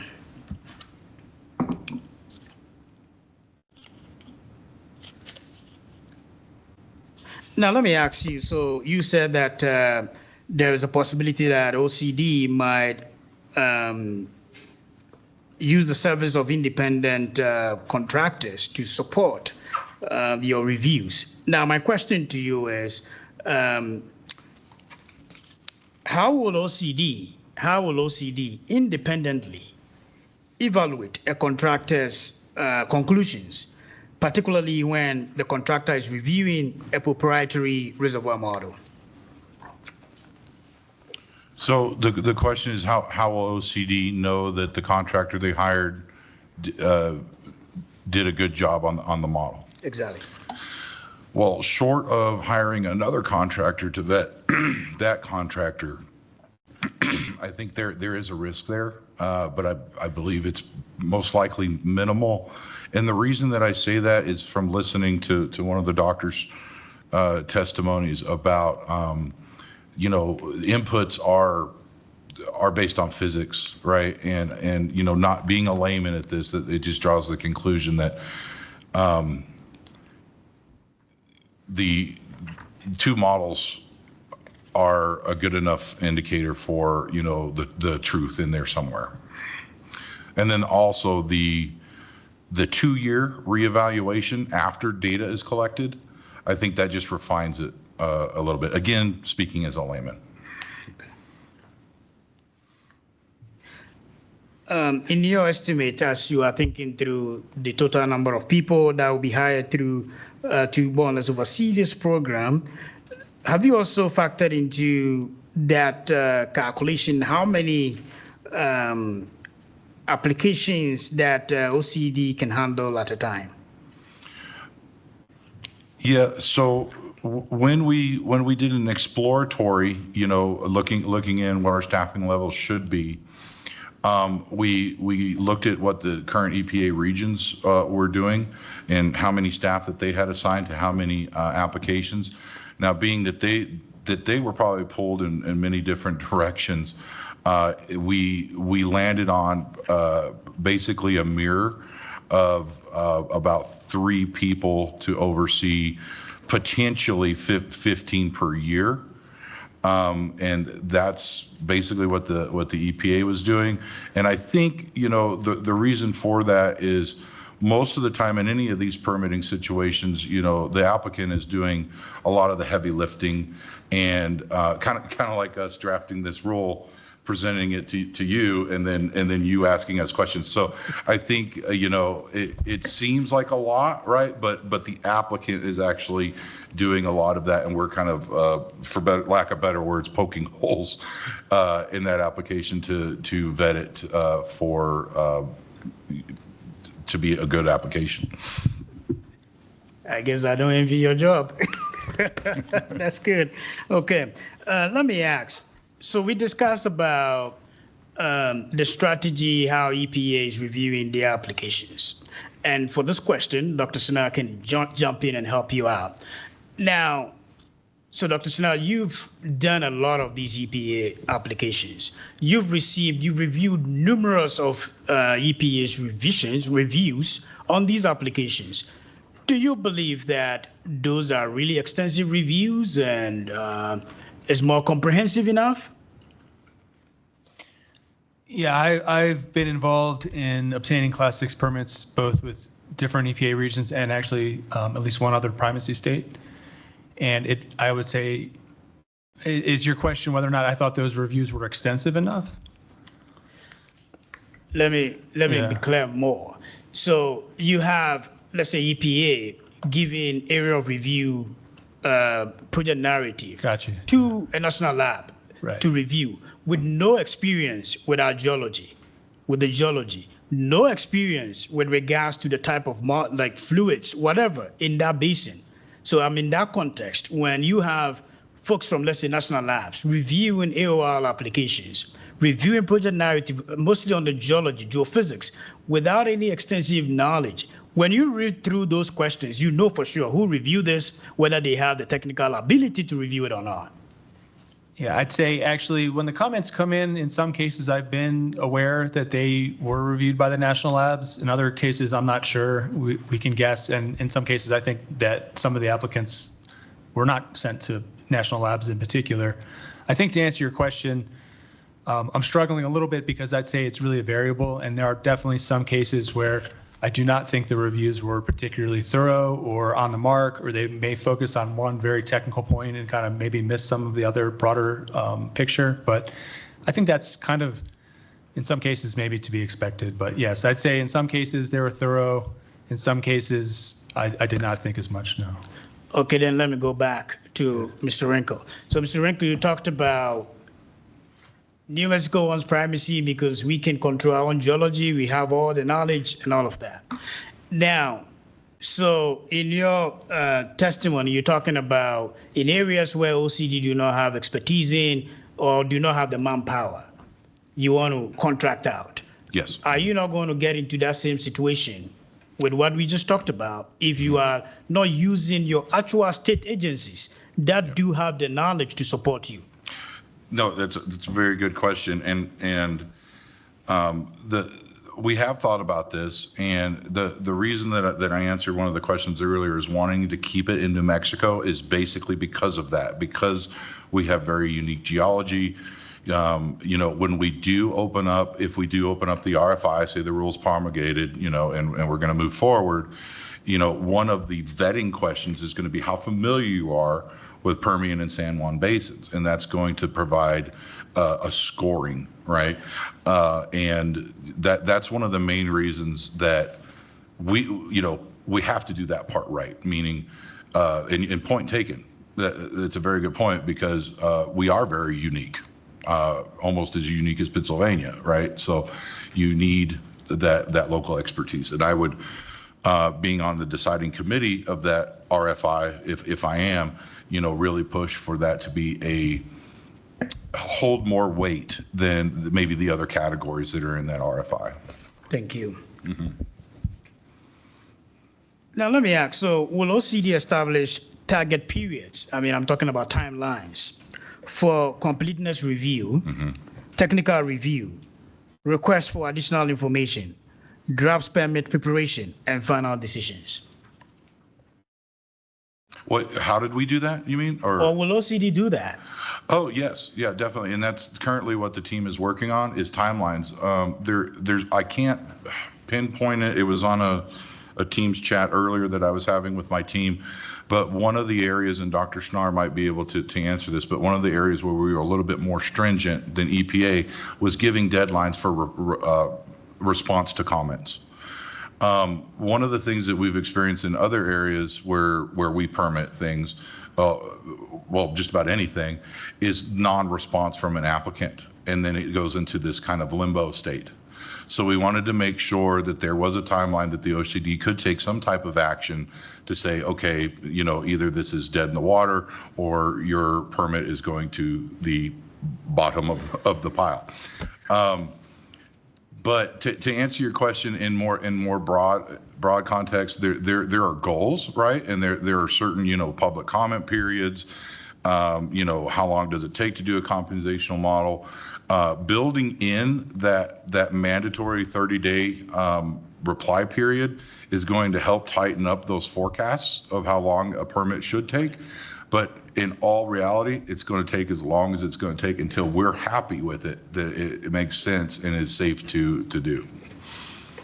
And OCD will be more transparent with their timeline to the applicants. Yes, that is our plan, is to produce very robust operator guidance with timelines and those mandatory timelines on their side as well. I will point out though, so you said probably you made an example, 30 days. So that's just an example, right? Not necessarily. Well, that's an example that I believe that we wrote into the rule. I believe. I could be wrong, but I can vet that. Yeah, okay, so then we will probably have to check that because I'm not sure how a company can respond to AOR questions in 30 days. Well, they can definitely request an extension. Okay. Yes. Okay. That's the caveat. Okay, thank you. Mm-hmm. Now, you talked about the fact that once OCD issues the permit is for 2 years, and with a good cause, Yes. they can have extension. Now, let me ask, what written standard will OCD use to determine whether good cause supports extending a 2-year construction permit? We've started talking about, we're authoring that internally, but you know, most things that we're going to consider good cause are going to be either tangible things. Well, yeah, most all are, you know, right of ways, you know, getting material, specialized drilling rig, you know, availabilities. Things that are kind of out of the applicant's control. Now, when you start talking about, you know, well, we're waiting on capital, right, or something like that, then, you know, it's going to hold a little bit less weight than, say, an operational justifiable issue that, you know, a lot of us come from industry, so we do understand those and can probably come up with a comprehensive list of, but ultimately, it's up to the director or his designee. Now, so I do know that OCD do have enforcement processes. Now, is there going to be a different process for the UIC Class 6 wells in terms of enforcement escalation process that you're going to use? Is it going to be existing rules, or are you going to more or less come up with a new enforcement processes for the Class 6? Yeah, I mean, it kind of comes with the territory when you're talking about Class 6. It's different than some of the other classes. I mean, you know, all of them are serious, right? But I would say that we would use our already in place internal processes for, you know, like I was explaining how that goes up the chain of command. But I do believe that the Class 6 will have altercations to that process, because some things are way more serious than others, and those need to be identified, and then needs to be put into practice of where that goes, who it goes to, and what the levity of each individual non-compliance issue. So let me ask, are there any records that will be maintained permanently as part of the application files? Currently? Mm-hmm. Our records retention policy, I'm not very familiar with that, but I know that, you know, everything that's in our imaging, as long as the server's running and has power, it's going to be there. And that's about the extent I know of that. I know that there are certain retention policies, but I would have to review those to give you a meaningful answer. Thank you. Yeah, so I want to talk to you a little bit about the administrative appeals and commission jurisdiction. So I do know there's been a lot of discussions back and forth. It's just because there's no appeal process established in the current rule that we are reviewing. So I just want to ask you, who may appeal? I believe that in the rule that I cited, and we can pull it up, I believe it's anybody with standing. Who has standing? Well, I'm not an attorney. Okay. So you cited the rule, but did you have that in the rule that we are looking at right now? No. So in my, you saying something? Oh, okay. So okay. So I'm watching your finger over there, Jess. In my meeting with when I was drafting my rebuttal to, I believe it was Oxy's witness, we felt that since that was already there in the other rule that I cited, that it would add no value to place it in here because there already is a pathway for them to do an appeal on the books for anything. And Commissioner Poma, so I'd just like to clarify, because there was an addition to the rule that was made purely on a legal basis, and Mr. Wrinkle cannot testify to that. So if you look at the page 16, the last page of OCD Exhibit 2, we specifically identify this is not an EPA rule. I'm moving this not confidential, so I'm not going to testify to any processes here, but we've specifically included a requirement that all enforcement be conducted under the existing enforcement rules. We did not make that same clarification regarding adjudication or appeals, but Mr. Wrinkle cannot testify regarding who has standing, et cetera. There's OCD cases on that, et cetera. So I'm hoping that helps to just clarify for the record. So is it still OCD's position that we don't necessarily have to have any appeal provision in this rule? That's currently my understanding with internal legal and leadership. But when we did the plugin, we did have that. The plugin rules, yeah, we did have OCD can, let's say, if OCD doesn't respond to, let's say, an extension, then it goes off. And an operator can appeal. So even we still incorporated that in there, but I'm just thinking about for completeness of the rule. No, I completely understand. So it doesn't hurt if, let's say, we more or less even use what Oxy suggested, just a line saying that the decision by the director can be appealed. Would you agree to that? I don't know if I would agree. I would say I'm open. Okay. At least you're open to that. Okay. Thank you.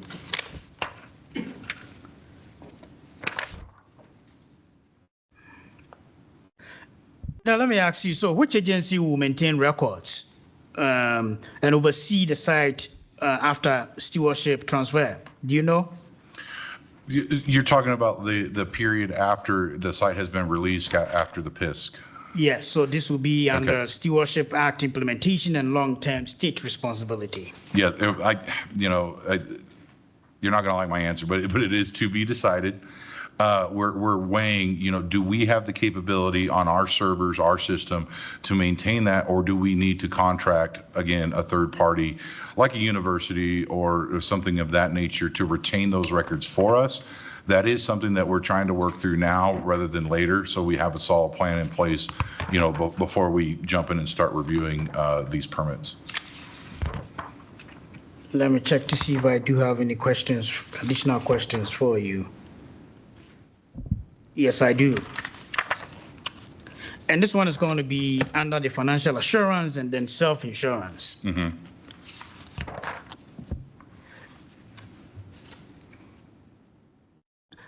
Is OCD going to rely on independent financial professionals to review those financial assurances, or you do that internally? Currently, I know that we do that internally. But are you talking about like a surety bond, those type of things? Because there's a difference between internal review if we do like say a corporate guarantee, or just a bond. right? So if it's a bond, then we do have an administrative compliance department that reviews those. The technical role is basically vetting all of their quotes and everything to make sure that that is legit and it will cover the cost. Plus, I believe that there is something in the rule in front of us that talks about inflation, right? It's a tax, something like times 22 million or something like that. But that in context, that's not money context. I believe that's just kind of what tax uses as a saying, right? Nomenclature. For a corporate guarantee or self-insurance, that goes to our legal department for review. We've done a few of them, and then since it's a little bit more complicated than looking at, the technical side of things. Okay, this is how much it costs. You go get a surety bond for $750,000. And the administrative bureau looks at that and says, "Yep, it aligns with what the technical people said. Bond is accepted." The corporate guarantee is a little more complicated, so we've got to bring in the legal team to look at those things. So has self-insurance more or less been successful in the past in other programs? I believe there's a couple that we have done. I don't know the thresholds that they have to meet. It's a lot of corporate accounting mumbo jumbo that I've avoided like the plague my career.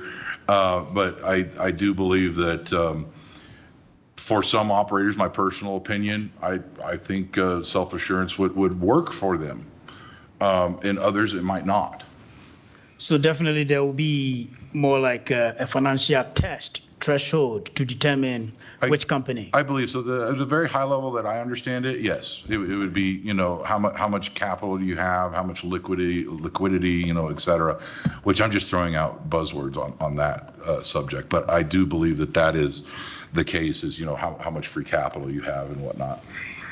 So can the parent company guarantees or self-insured survive bankruptcy or corporate restructuring? I couldn't answer that, Commissioner. I'm sorry. Okay.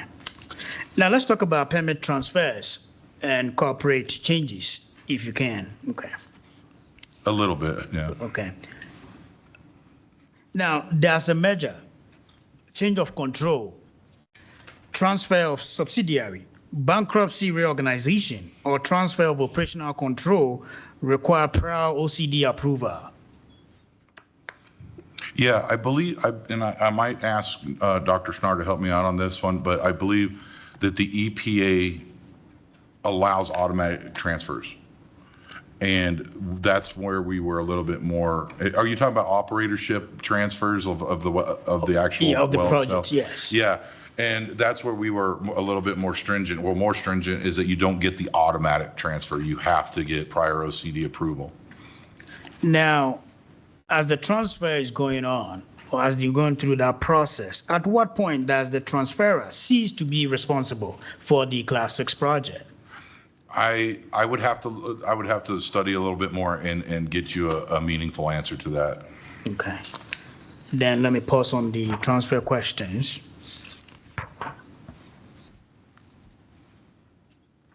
Now, can OCD remotely access real-time operating and monitoring data during an emergency? I believe so. I might have to punt to somebody else on that one, but the monitoring program, it instantaneous monitoring or close to it. Pressure gauges, stuff like that. It's either available to us instantaneously or we can request that. I would have to again look at the specifics of that, but there are requirements for, I've seen PLCs in the past before that every 33 seconds. And you can answer that, Mr. Eels? Okay. Go ahead. So your question was, can OCD see live data from wells? In times of emergency. In terms of emergency. At this point, there's no connection to OCD from any of the plant or planned emergency response systems. And a lot of that's, from my experience, very much based on the different systems, softwares, and methodologies for like HMI systems that report that data. So to try to get that software, multiple software choices that different operators may choose into one control room scenario in OCD would be difficult, but it doesn't exist to my knowledge right now. So let me turn over. Thank you so much, Mr. Renko, for responding to my question. So I'll turn to Dr. Chanel for a couple of questions here. I presume you did the final cross-reference with the attorneys on the audit of the part 41, 42, and 43. Were you involved in that? Do you mean like attorneys working with my firm? No. So let me start with the first one. Okay. So has OCD completed the line by line? I know we discussed that. OCD attorney discussed that. So I want to make sure if you were involved in that process. So has OCD completed line by line legal and technical crosswalk confirming that every federal class 6 requirement has been incorporated correctly and is so no less stringent? I really, since I'm not a lawyer, I can't really speak to a legal analysis, but we were involved in developing the crosswalk, which compares the proposed state regulations to the federal regulations. The entire team was part of developing that, and it's also, been subject to EPA's initial review. Now, you've been involved in a lot of Class 6 applications.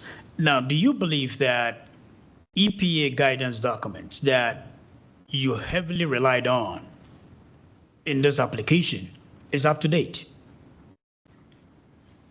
For the most part, yes. I think those guidance documents were written with the understanding that there may be new technologies, and so the language in there is open-ended enough. I think in a perfect world, they would be updated all the time, but I think they are still relevant, and I think it's correct to rely on them.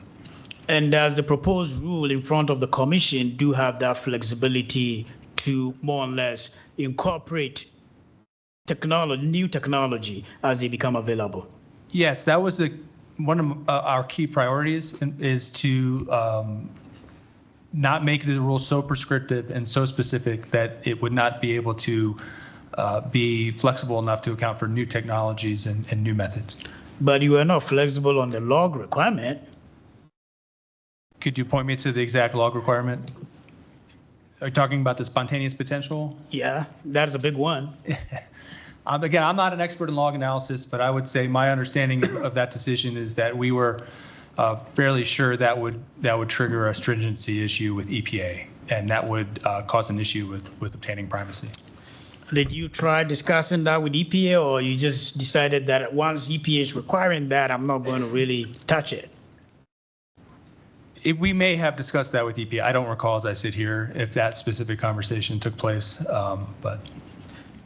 Because as Oxy was saying, you do know the limitations that come with SP log. You cannot run SP log when you have air drilling, when you have, let's say, even oil-based mud drilling.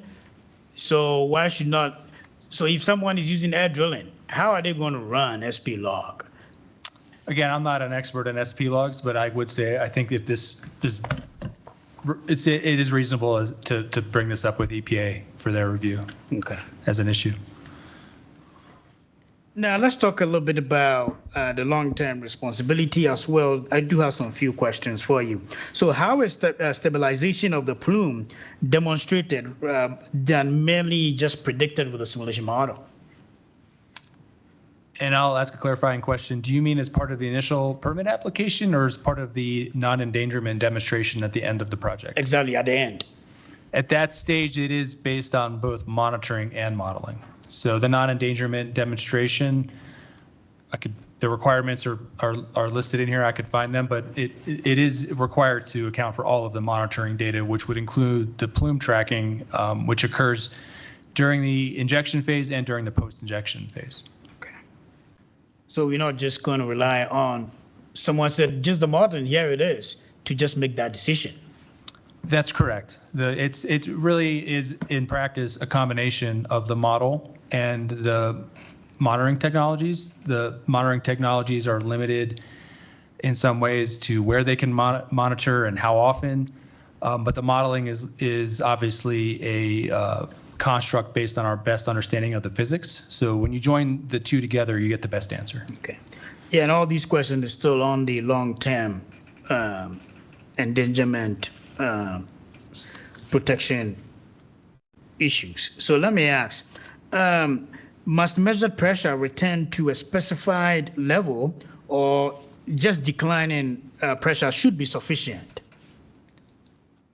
Yeah, the specific language, which I recall pretty specifically, because this is one of the and/or instances, is that pressure has to decline to a level less than what's referred to as the critical pressure, and I can define that. Okay.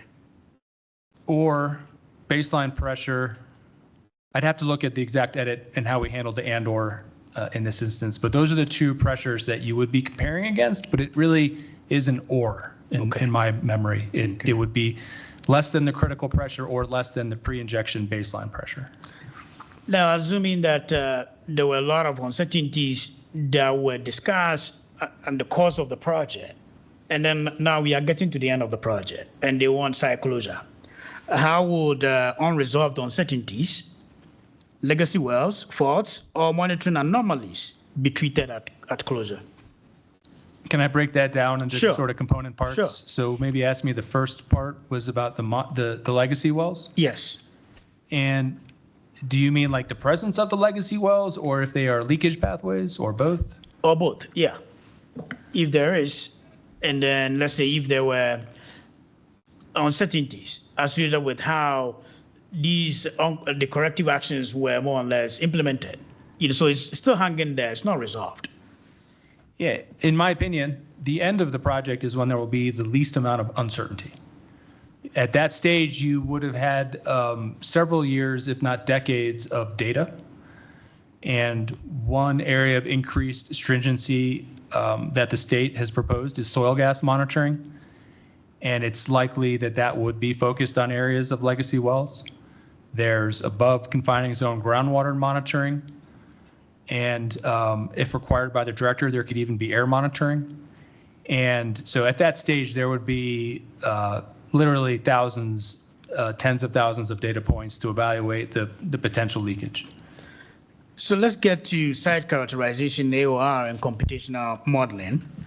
Now, I want to ask you, is it specified in the rule with regards to what minimum site-specific data must be collected before a model can be accepted, rather than relying on regional analogous?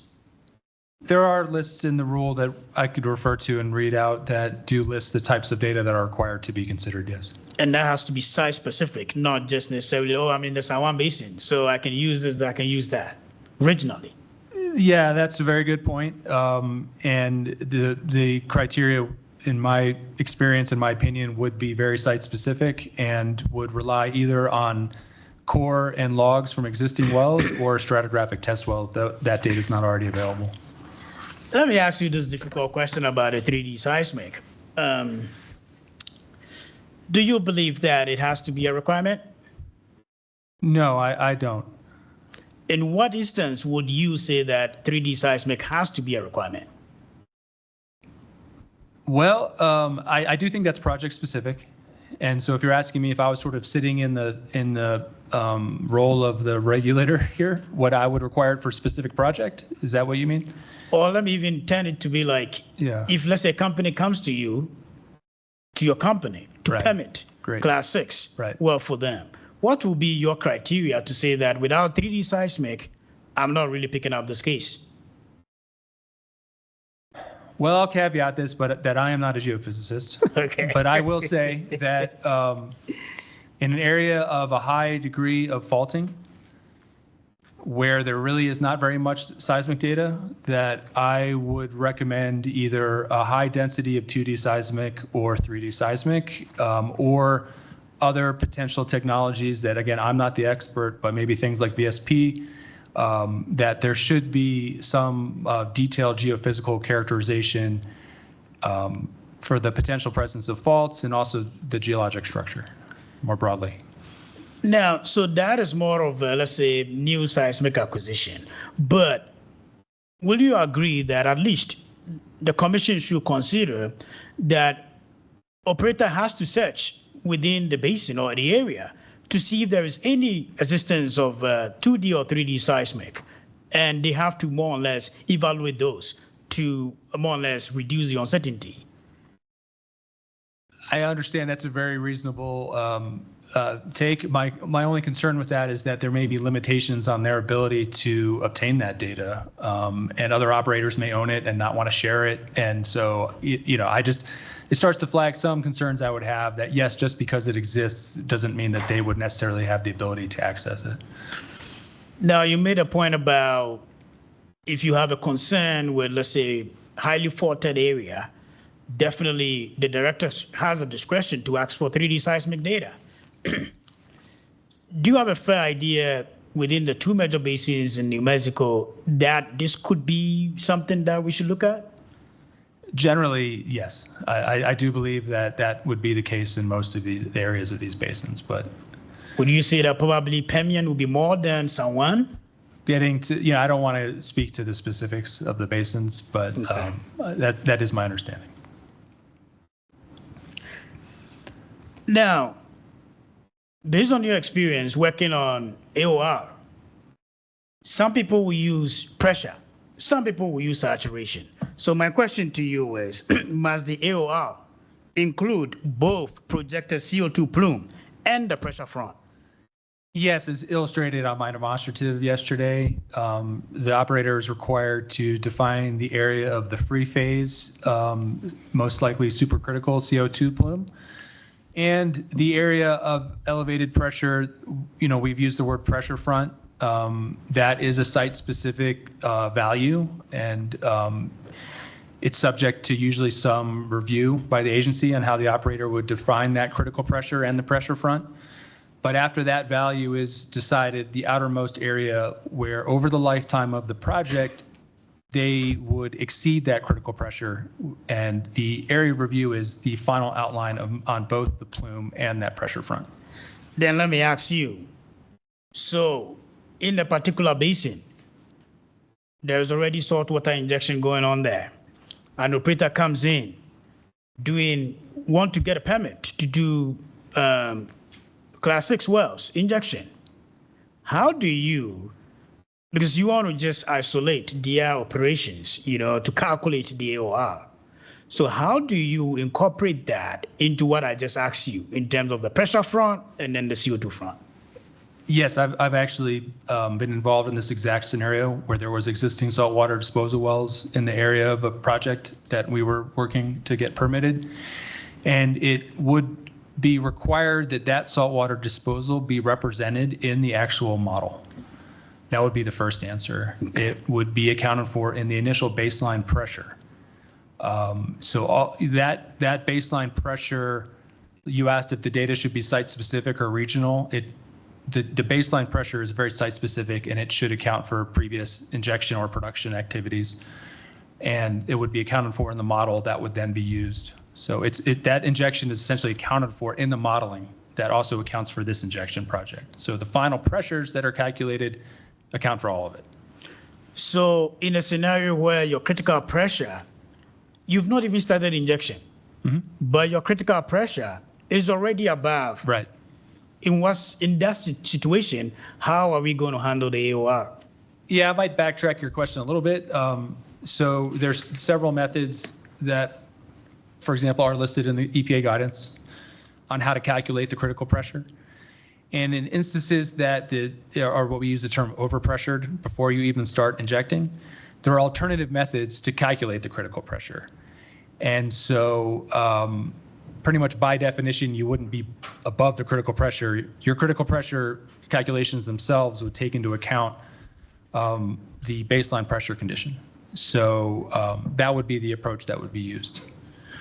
So is it OCD position that risk-based AOR will be accepted in the state of New Mexico? I don't want to speak for OCD on this topic, but I would say that in general, my understanding is OCD is relying on the EPA guidance and that the EPA guidance, as you know, has a section specifically on risk-based area of review delineation, which is the method used and recommended in this overpressured case. And this discussion is very important because you have communities who wants to see your entire AOR based on pressure, based on the CO2 plume. But the scenario that we just discussed, they will probably not see that. So it has to be in the record showing that there are different types of AOR methods and it could be applicable, especially in some of the basins we have. Yeah, in my technical opinion, the risk-based area of review methodology is very sound. It's a very detailed analysis. It's actually more detailed and technically defensible than some of the simpler methods. The simpler methods are okay when you have an under-pressured situation, but it's analogous to more detailed modeling analyses and other types of environmental programs. And it demonstrates that the pressures at which you would actually have a risk to USDWs. Now, in the rule, you talked about, or even in your testimony, you talked about there has to be a way to account for the displaced brine. How are we going to do that? Or how are operators going to do that? Maybe you could point me to the exact area of my testimony that you're referring to. I just want to make sure I understand the context of your question. Okay, then let me ask you my direct question here, and then we'll see if we can pull it up here. But I'm asking you, so how does the model that OCD is going to evaluate account for displaced brine that may move beyond the CO2 plume, if that is much clearer? Yes, so the main issue is that the displaced brine does not move upwards into a USDW or could cause potential endangerment of a USDW. And so I think that would be the focus of the modeling. That would show that the confining system is capable and competent to restrict upwards movement of displaced brines that could endanger a USDW. Okay. As you know, some of these models, they do have open boundaries, yes, semi-open boundaries. So my question is, how will OCD address open or semi-open model boundaries that could artificially suppress predicted pressures? Yeah, that's actually one of the main questions I have seen coming back from the more detailed modeling reviews. Okay. Is that anytime any boundary condition on any model really should be physically based. And so I have seen that question come back on modeling, and I would think that those types of boundaries would have to be justified. The area of review and corrective action guidance that I worked on specifically states that there should be testing of the model to ensure that the boundary conditions are far enough away from the injection project that the operator can demonstrate that those boundary assumptions aren't impacting the results. Now, still on that though, in the rule, does the director has the discretion to request that applicants model alternative conceptual geologic interpretations and not only the one that they prefer? Yes. Okay.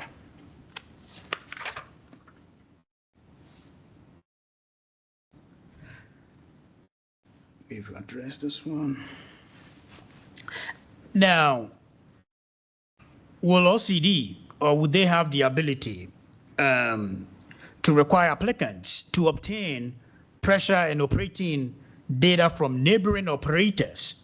Assuming, let's say, you have an existing UIC Class 6 project going on, and there's a new one coming in. How is the process going to be like? Yes, I think this is one of the main reasons that justifies and supports the state getting primacy, is because the state already oversees the other injection projects. And I have experienced this in another state where EPA had primacy on everything. And in that case, EPA essentially required the different operators for the different projects to share certain information so that their respective models could account for the other projects in the area. And has it been that smooth? It actually was fairly smooth, yes. Oh, yeah. okay. So we were able to account for their projects. They were able to account for our projects and look at cumulative impacts of multiple projects in the same general area, if that's what your question is. Yeah. Yeah. So I'm just asking that we don't necessarily need anything in the rule to account for that, to give OCD that authority to really instruct companies to more or less be more transparent. Yeah, I probably would want to defer a little bit more to OCD and their practice because, and how they handle that in other well classes. Okay. Because I do know that there are instances where a company will tell you, I spent millions of dollars to buy my 3D seismic. I'm not giving this out. Well, I'm sorry, to clarify, I thought you were specifically asking about pressure data. Exactly. So exactly. my answers are all really specifically on pressure, because that is sort of the most likely cumulative impact is these pressure areas kind of interacting with each other. I was not speaking to sharing proprietary seismic data. Yeah, but I'm just saying that, so in this rule, do you believe that OCD do have the authority to at least even tell the other companies, these are this information that you need to share with the other party, and even it's counter sharing, right? So that everybody will know what each party is doing.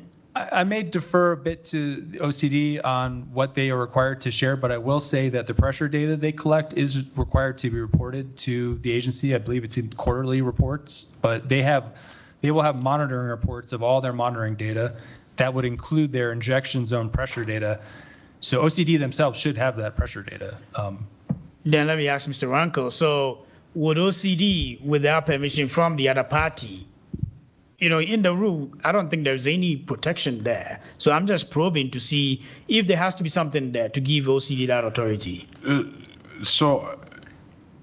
Well, Commissioner, I don't think that Mr. Wrinkle, I'm not sure the context of your question, so I don't think that Mr. Wrinkle is able to testify as to whether or not OCD could legally compel the disclosure of a proprietary piece of information. That's a different question. So if you're asking about 3D modeling that is labeled as proprietary, that requires a legal analysis that Mr. Wrinkle could not answer. If it's about something else that's more specific within the custody of control or the normal investigation authority, inspection authority of the OCD, that would be something that we could get. So it depends. Yeah, this one will be specifically to the pressure, but I just threw in the seismic for just illustration purpose, but it's the pressure. Because let's say you have one company coming in, they already injecting. The other company is coming in. They need to look at the cumulative effect. So I'm just looking at the legal authority that OCD will have to make that happen. You said the magic words legal authority, Commissioner, so I don't. Okay. I really. Okay. Let me pause. I try not to object to any Commissioner questions, but he can't Okay. answer that. I think the issue is whether we're just talking about data, and it really becomes a question about whether with the data that's submitted, OCD may have options to compel or share data, but is the permit adequate absent that data? They're two different questions. Oh, then you open up another. I can answer in an analogical kind of way without legal interpretation. Okay. So, when I hope I don't butcher this and my compulsory pulling team isn't watching me, but basically, if an applicant comes in and you already have a neighbor, right, that is already, active with a permit and doing something, we would definitely point them to public information, right, that they submit to us either quarterly, monthly, whatever that may be, injection pressures and whatnot. But basically, if you gave, say, the authority to the OCD to go to essentially their competitor, possibly, right, and say you have to give up this information so their permit is legit. I think the most that OCD would do in this circumstance, kind of like we do in the compulsory hearing world, is you guys go talk amongst yourselves, and if you come up with a deal and this company is willing to share whatever that information is that OCD doesn't collect as public, then by all means do so. If not, then, I don't really have an answer if not, right? Okay. I guess I can clarify a little bit.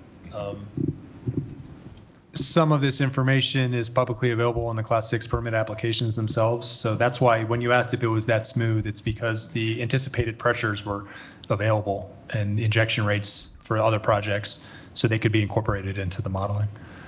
And Mr. Eels has a comment as well. Yeah, and I'll just add one further data point. The OCD for current injection wells requires operators to submit a monthly C115 showing their volumes and pressures in that well. That's public available information that anybody can pull from and inform their permit. Thank you. So, Dr. Chanel, let's get back, and let me ask you this. What monitoring resource would cause OCD to conclude that original AOR is no longer valid? Would trigger an AOR reevaluation? Yes. I would want to point to the exact regulatory text, but I do believe it's not quantitative in the regulations, but that it is a significant deviation between the observed pressures and the monitored pressures and the location of the plume and the modeled location of the plume at that time frame would be two key considerations. And you still stand by the fact that you believe that it has to be 2-year initial review and then 4 years recurring of the OR? Well, that was in working with OCD. That was a decision that was made to be more stringent. And as someone who's worked on a lot of these, I agree it's a very reasonable ask. And to be more protective and have an earlier viewpoint, I would say even the EPA has a default minimum time frame. So there is something that's a little subjective about any time frame, and just to be have something that's sooner than 5 years, I agree with. Now, in the application, there are a lot of usage of material change in the application. When I say the application, I mean the rules. So 41, 42, 43. What constitutes a material change in injection rate, volume, pressure, or CO2 composition? This would be defined in the AOR corrective action plan of that specific project. Okay. If it's about AOR reevaluation, for example, those specific quantitative criteria would be defined for each project. And it could also be covered in guidance of what would cause a material change. So in this case, you're saying that has to be covered in the permit application. So if, let's say, an applicant goes beyond that, then it triggers. It's a part of the permit application, and ultimately, if the permit is issued, it is a condition of the permit itself. Okay.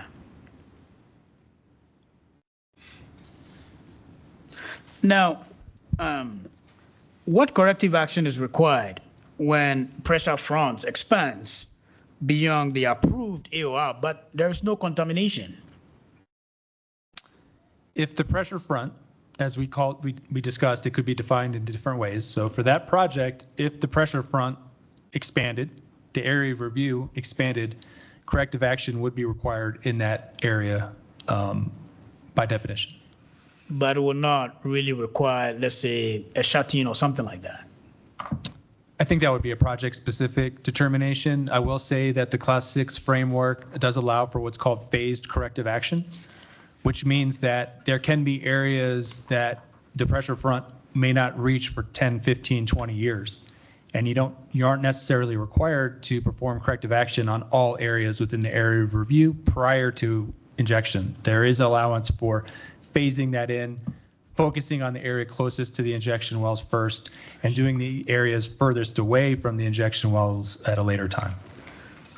Let's go to testing, monitoring, and model verification. Must each monitoring technology be tied to a stated detected threshold and spatial and temporal resolution?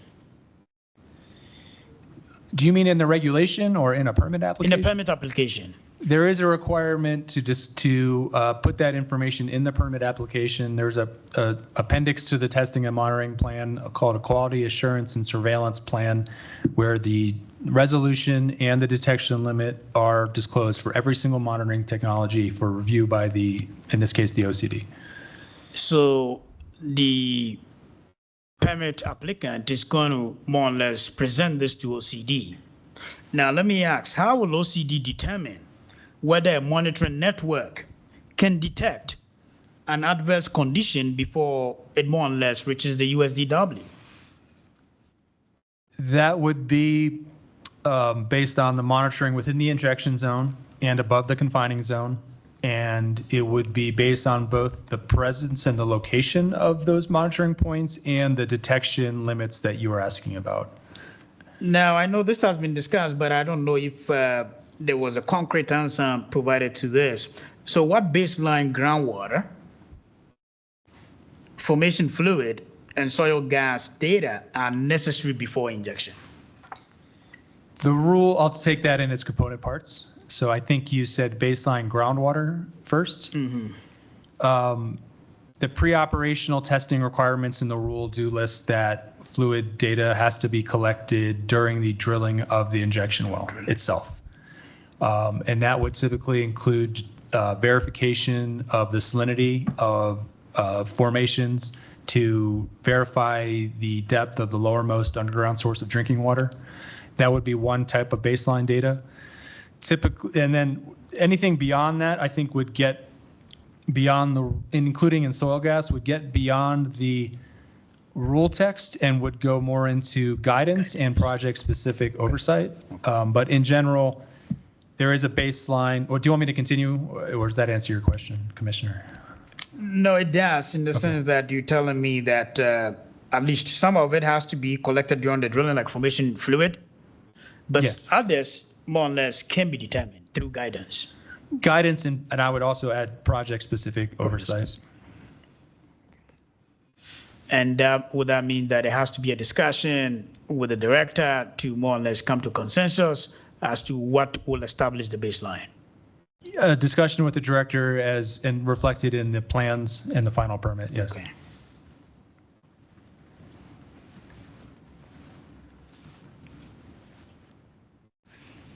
Now, so you said monitoring wells has to penetrate into the injection zone. You gave two monitoring wells potential. One will be upper zone, and then one will be within the reservoir itself. Can you explain to the commission why the monitoring well within the injection zone is really necessary? There are requirements in the federal Class 6 rule for monitoring, direct monitoring of pressure within the injection zone. And so really the only way to do that I'm aware of would be a dedicated injection zone monitoring well for monitoring pressure at some distance away from your injection well. So don't you believe that you can have, let's say, a well drilled into the, mostly probably will be the cap rock, but you do not really enter into the injection zone, and you do have a pressure gauge that can point into the injection zone? Are you familiar with something like that? The pressure gauge itself is in the injection zone? You know, they are able to implement, they're able to install it in such a way that the readings that will be coming out will be right from the reservoir without actually getting into the reservoir itself. I don't know if Matt knows that he can comment on that. Yeah, I'm familiar with bottom hole tests where you can stop injection and allow time to settle and read the actual pressure at the bottom of the well. So is that what you're referring to within the existing injection well? This would be continuous. I'm sorry, I'll clarify. The requirement is for continuous monitoring of pressure, I believe. So we've done some projects where you do have a monitoring well, but that monitoring well really doesn't go straight into the operational zone, but you are still able to implement the monitoring strategy to get the data from the injection zone or the production zone. Because I'm more concerned about if we drill a monitoring well through injection zone and we get breakthrough, what next? I mean, that monitoring well becomes a potential for leakages. Right. In the preamble to the initial federal Class 6 rule, EPA has a pretty detailed discussion of that concern because there were commenters at the time who said there should be 10 injection zone monitoring wells. And so what EPA said was that there was a concern of leakage from injection zone monitoring wells, so they should be limited in number. I can't speak personally to the technology that you are referring to, and I think that it would be up to OCD to determine if that fits the definition of direct pressure monitoring in the injection zone. And if it did, then that would be great.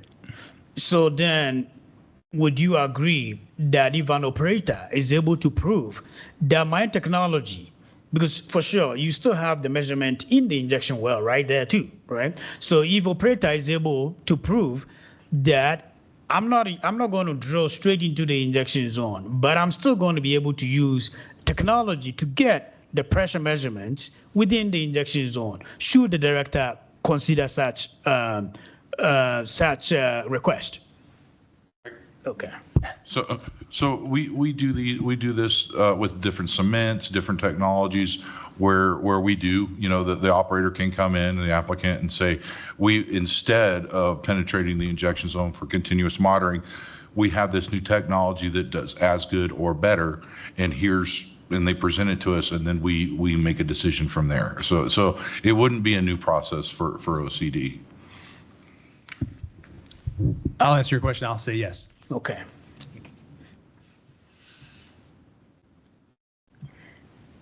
Now, do you know any direct measurement, any direct tool that can give us the actual pressure front through the modeling? Well, as I explained, it really, you have to marry the monitoring data you have, which is limited by its nature to certain locations, with a model that is calibrated to that data. And that's the best way to have a firm understanding of your pressure front. Okay. Now, this is a difficult one, because let's say you've permitted a well and they showed you the area footprint, and now the plume is moving away from the footprint that they more or less showed you that you have control over. And the new landowner is saying, no, I'm not going to allow you to come and monitor, even though the plume has moved. Is there any guidance, as to how OCD is going to handle such situations?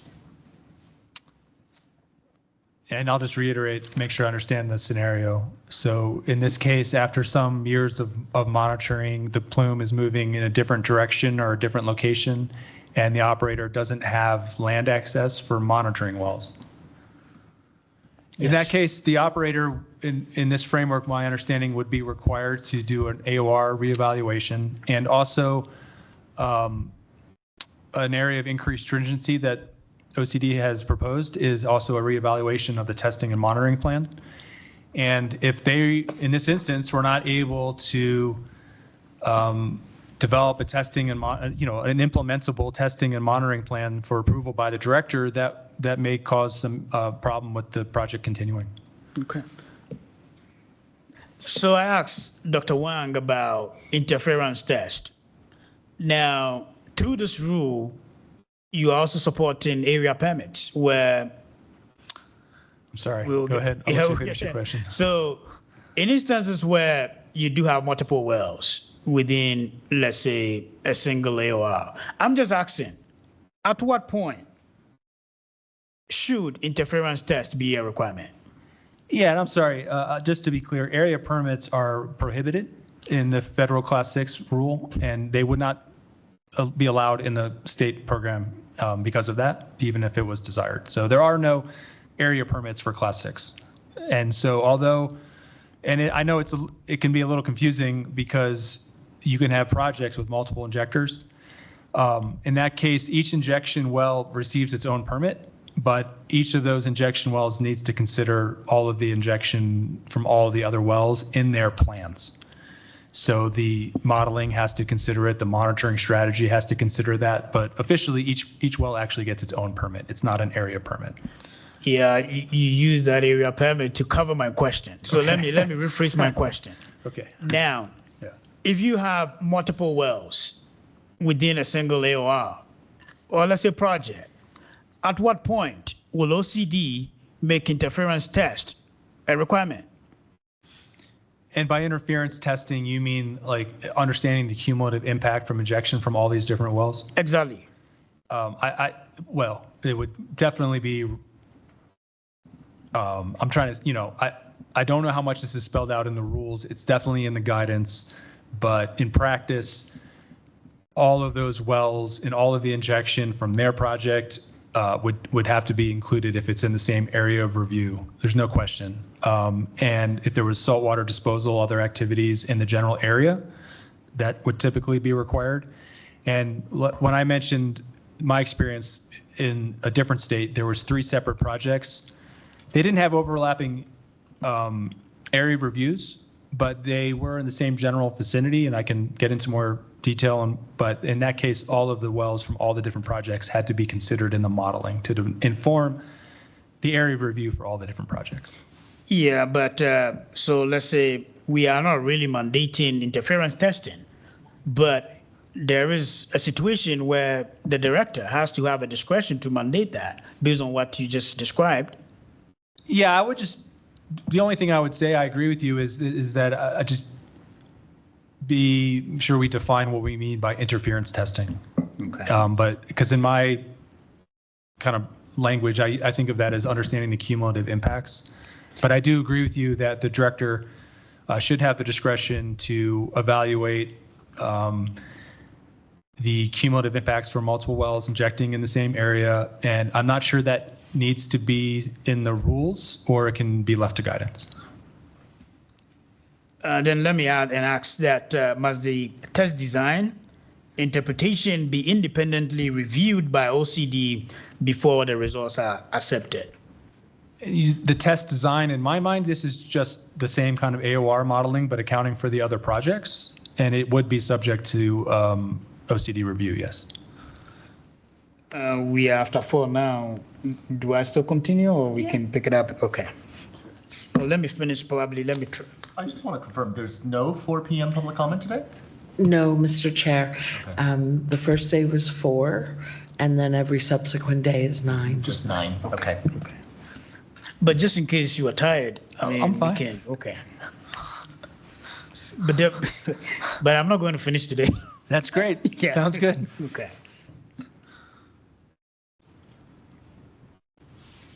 Now let's get into the. Would you like to take a break?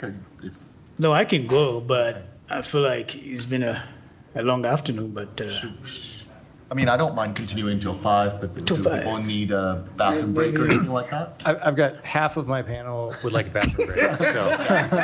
All right. Let's come back at 4:20, please.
It's like greet your neighbor at church.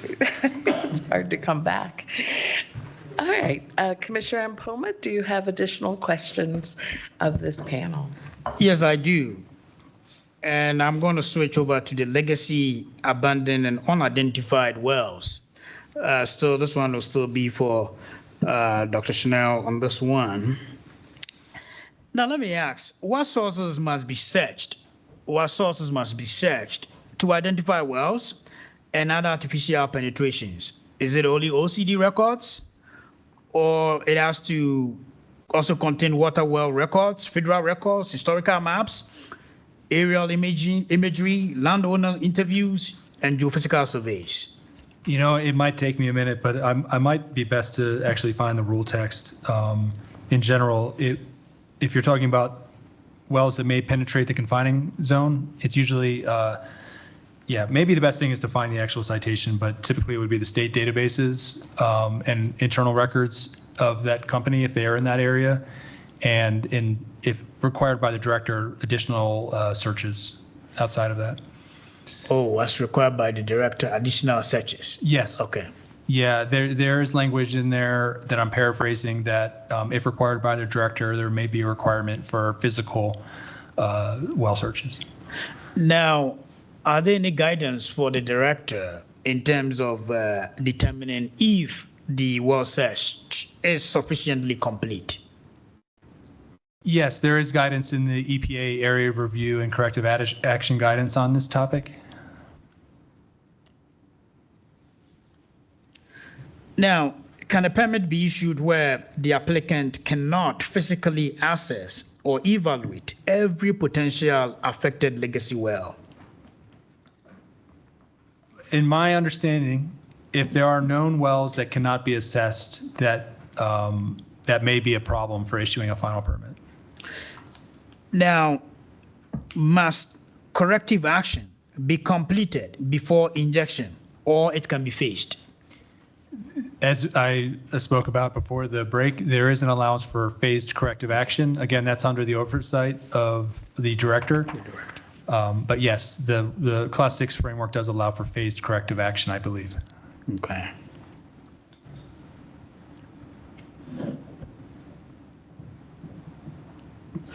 Now, there has been a discussion about the, and this one will be the plug-in post-injection site care closure, this particular question. There has been a discussion about the PISC period should be shortened or more or less go for the 50 years.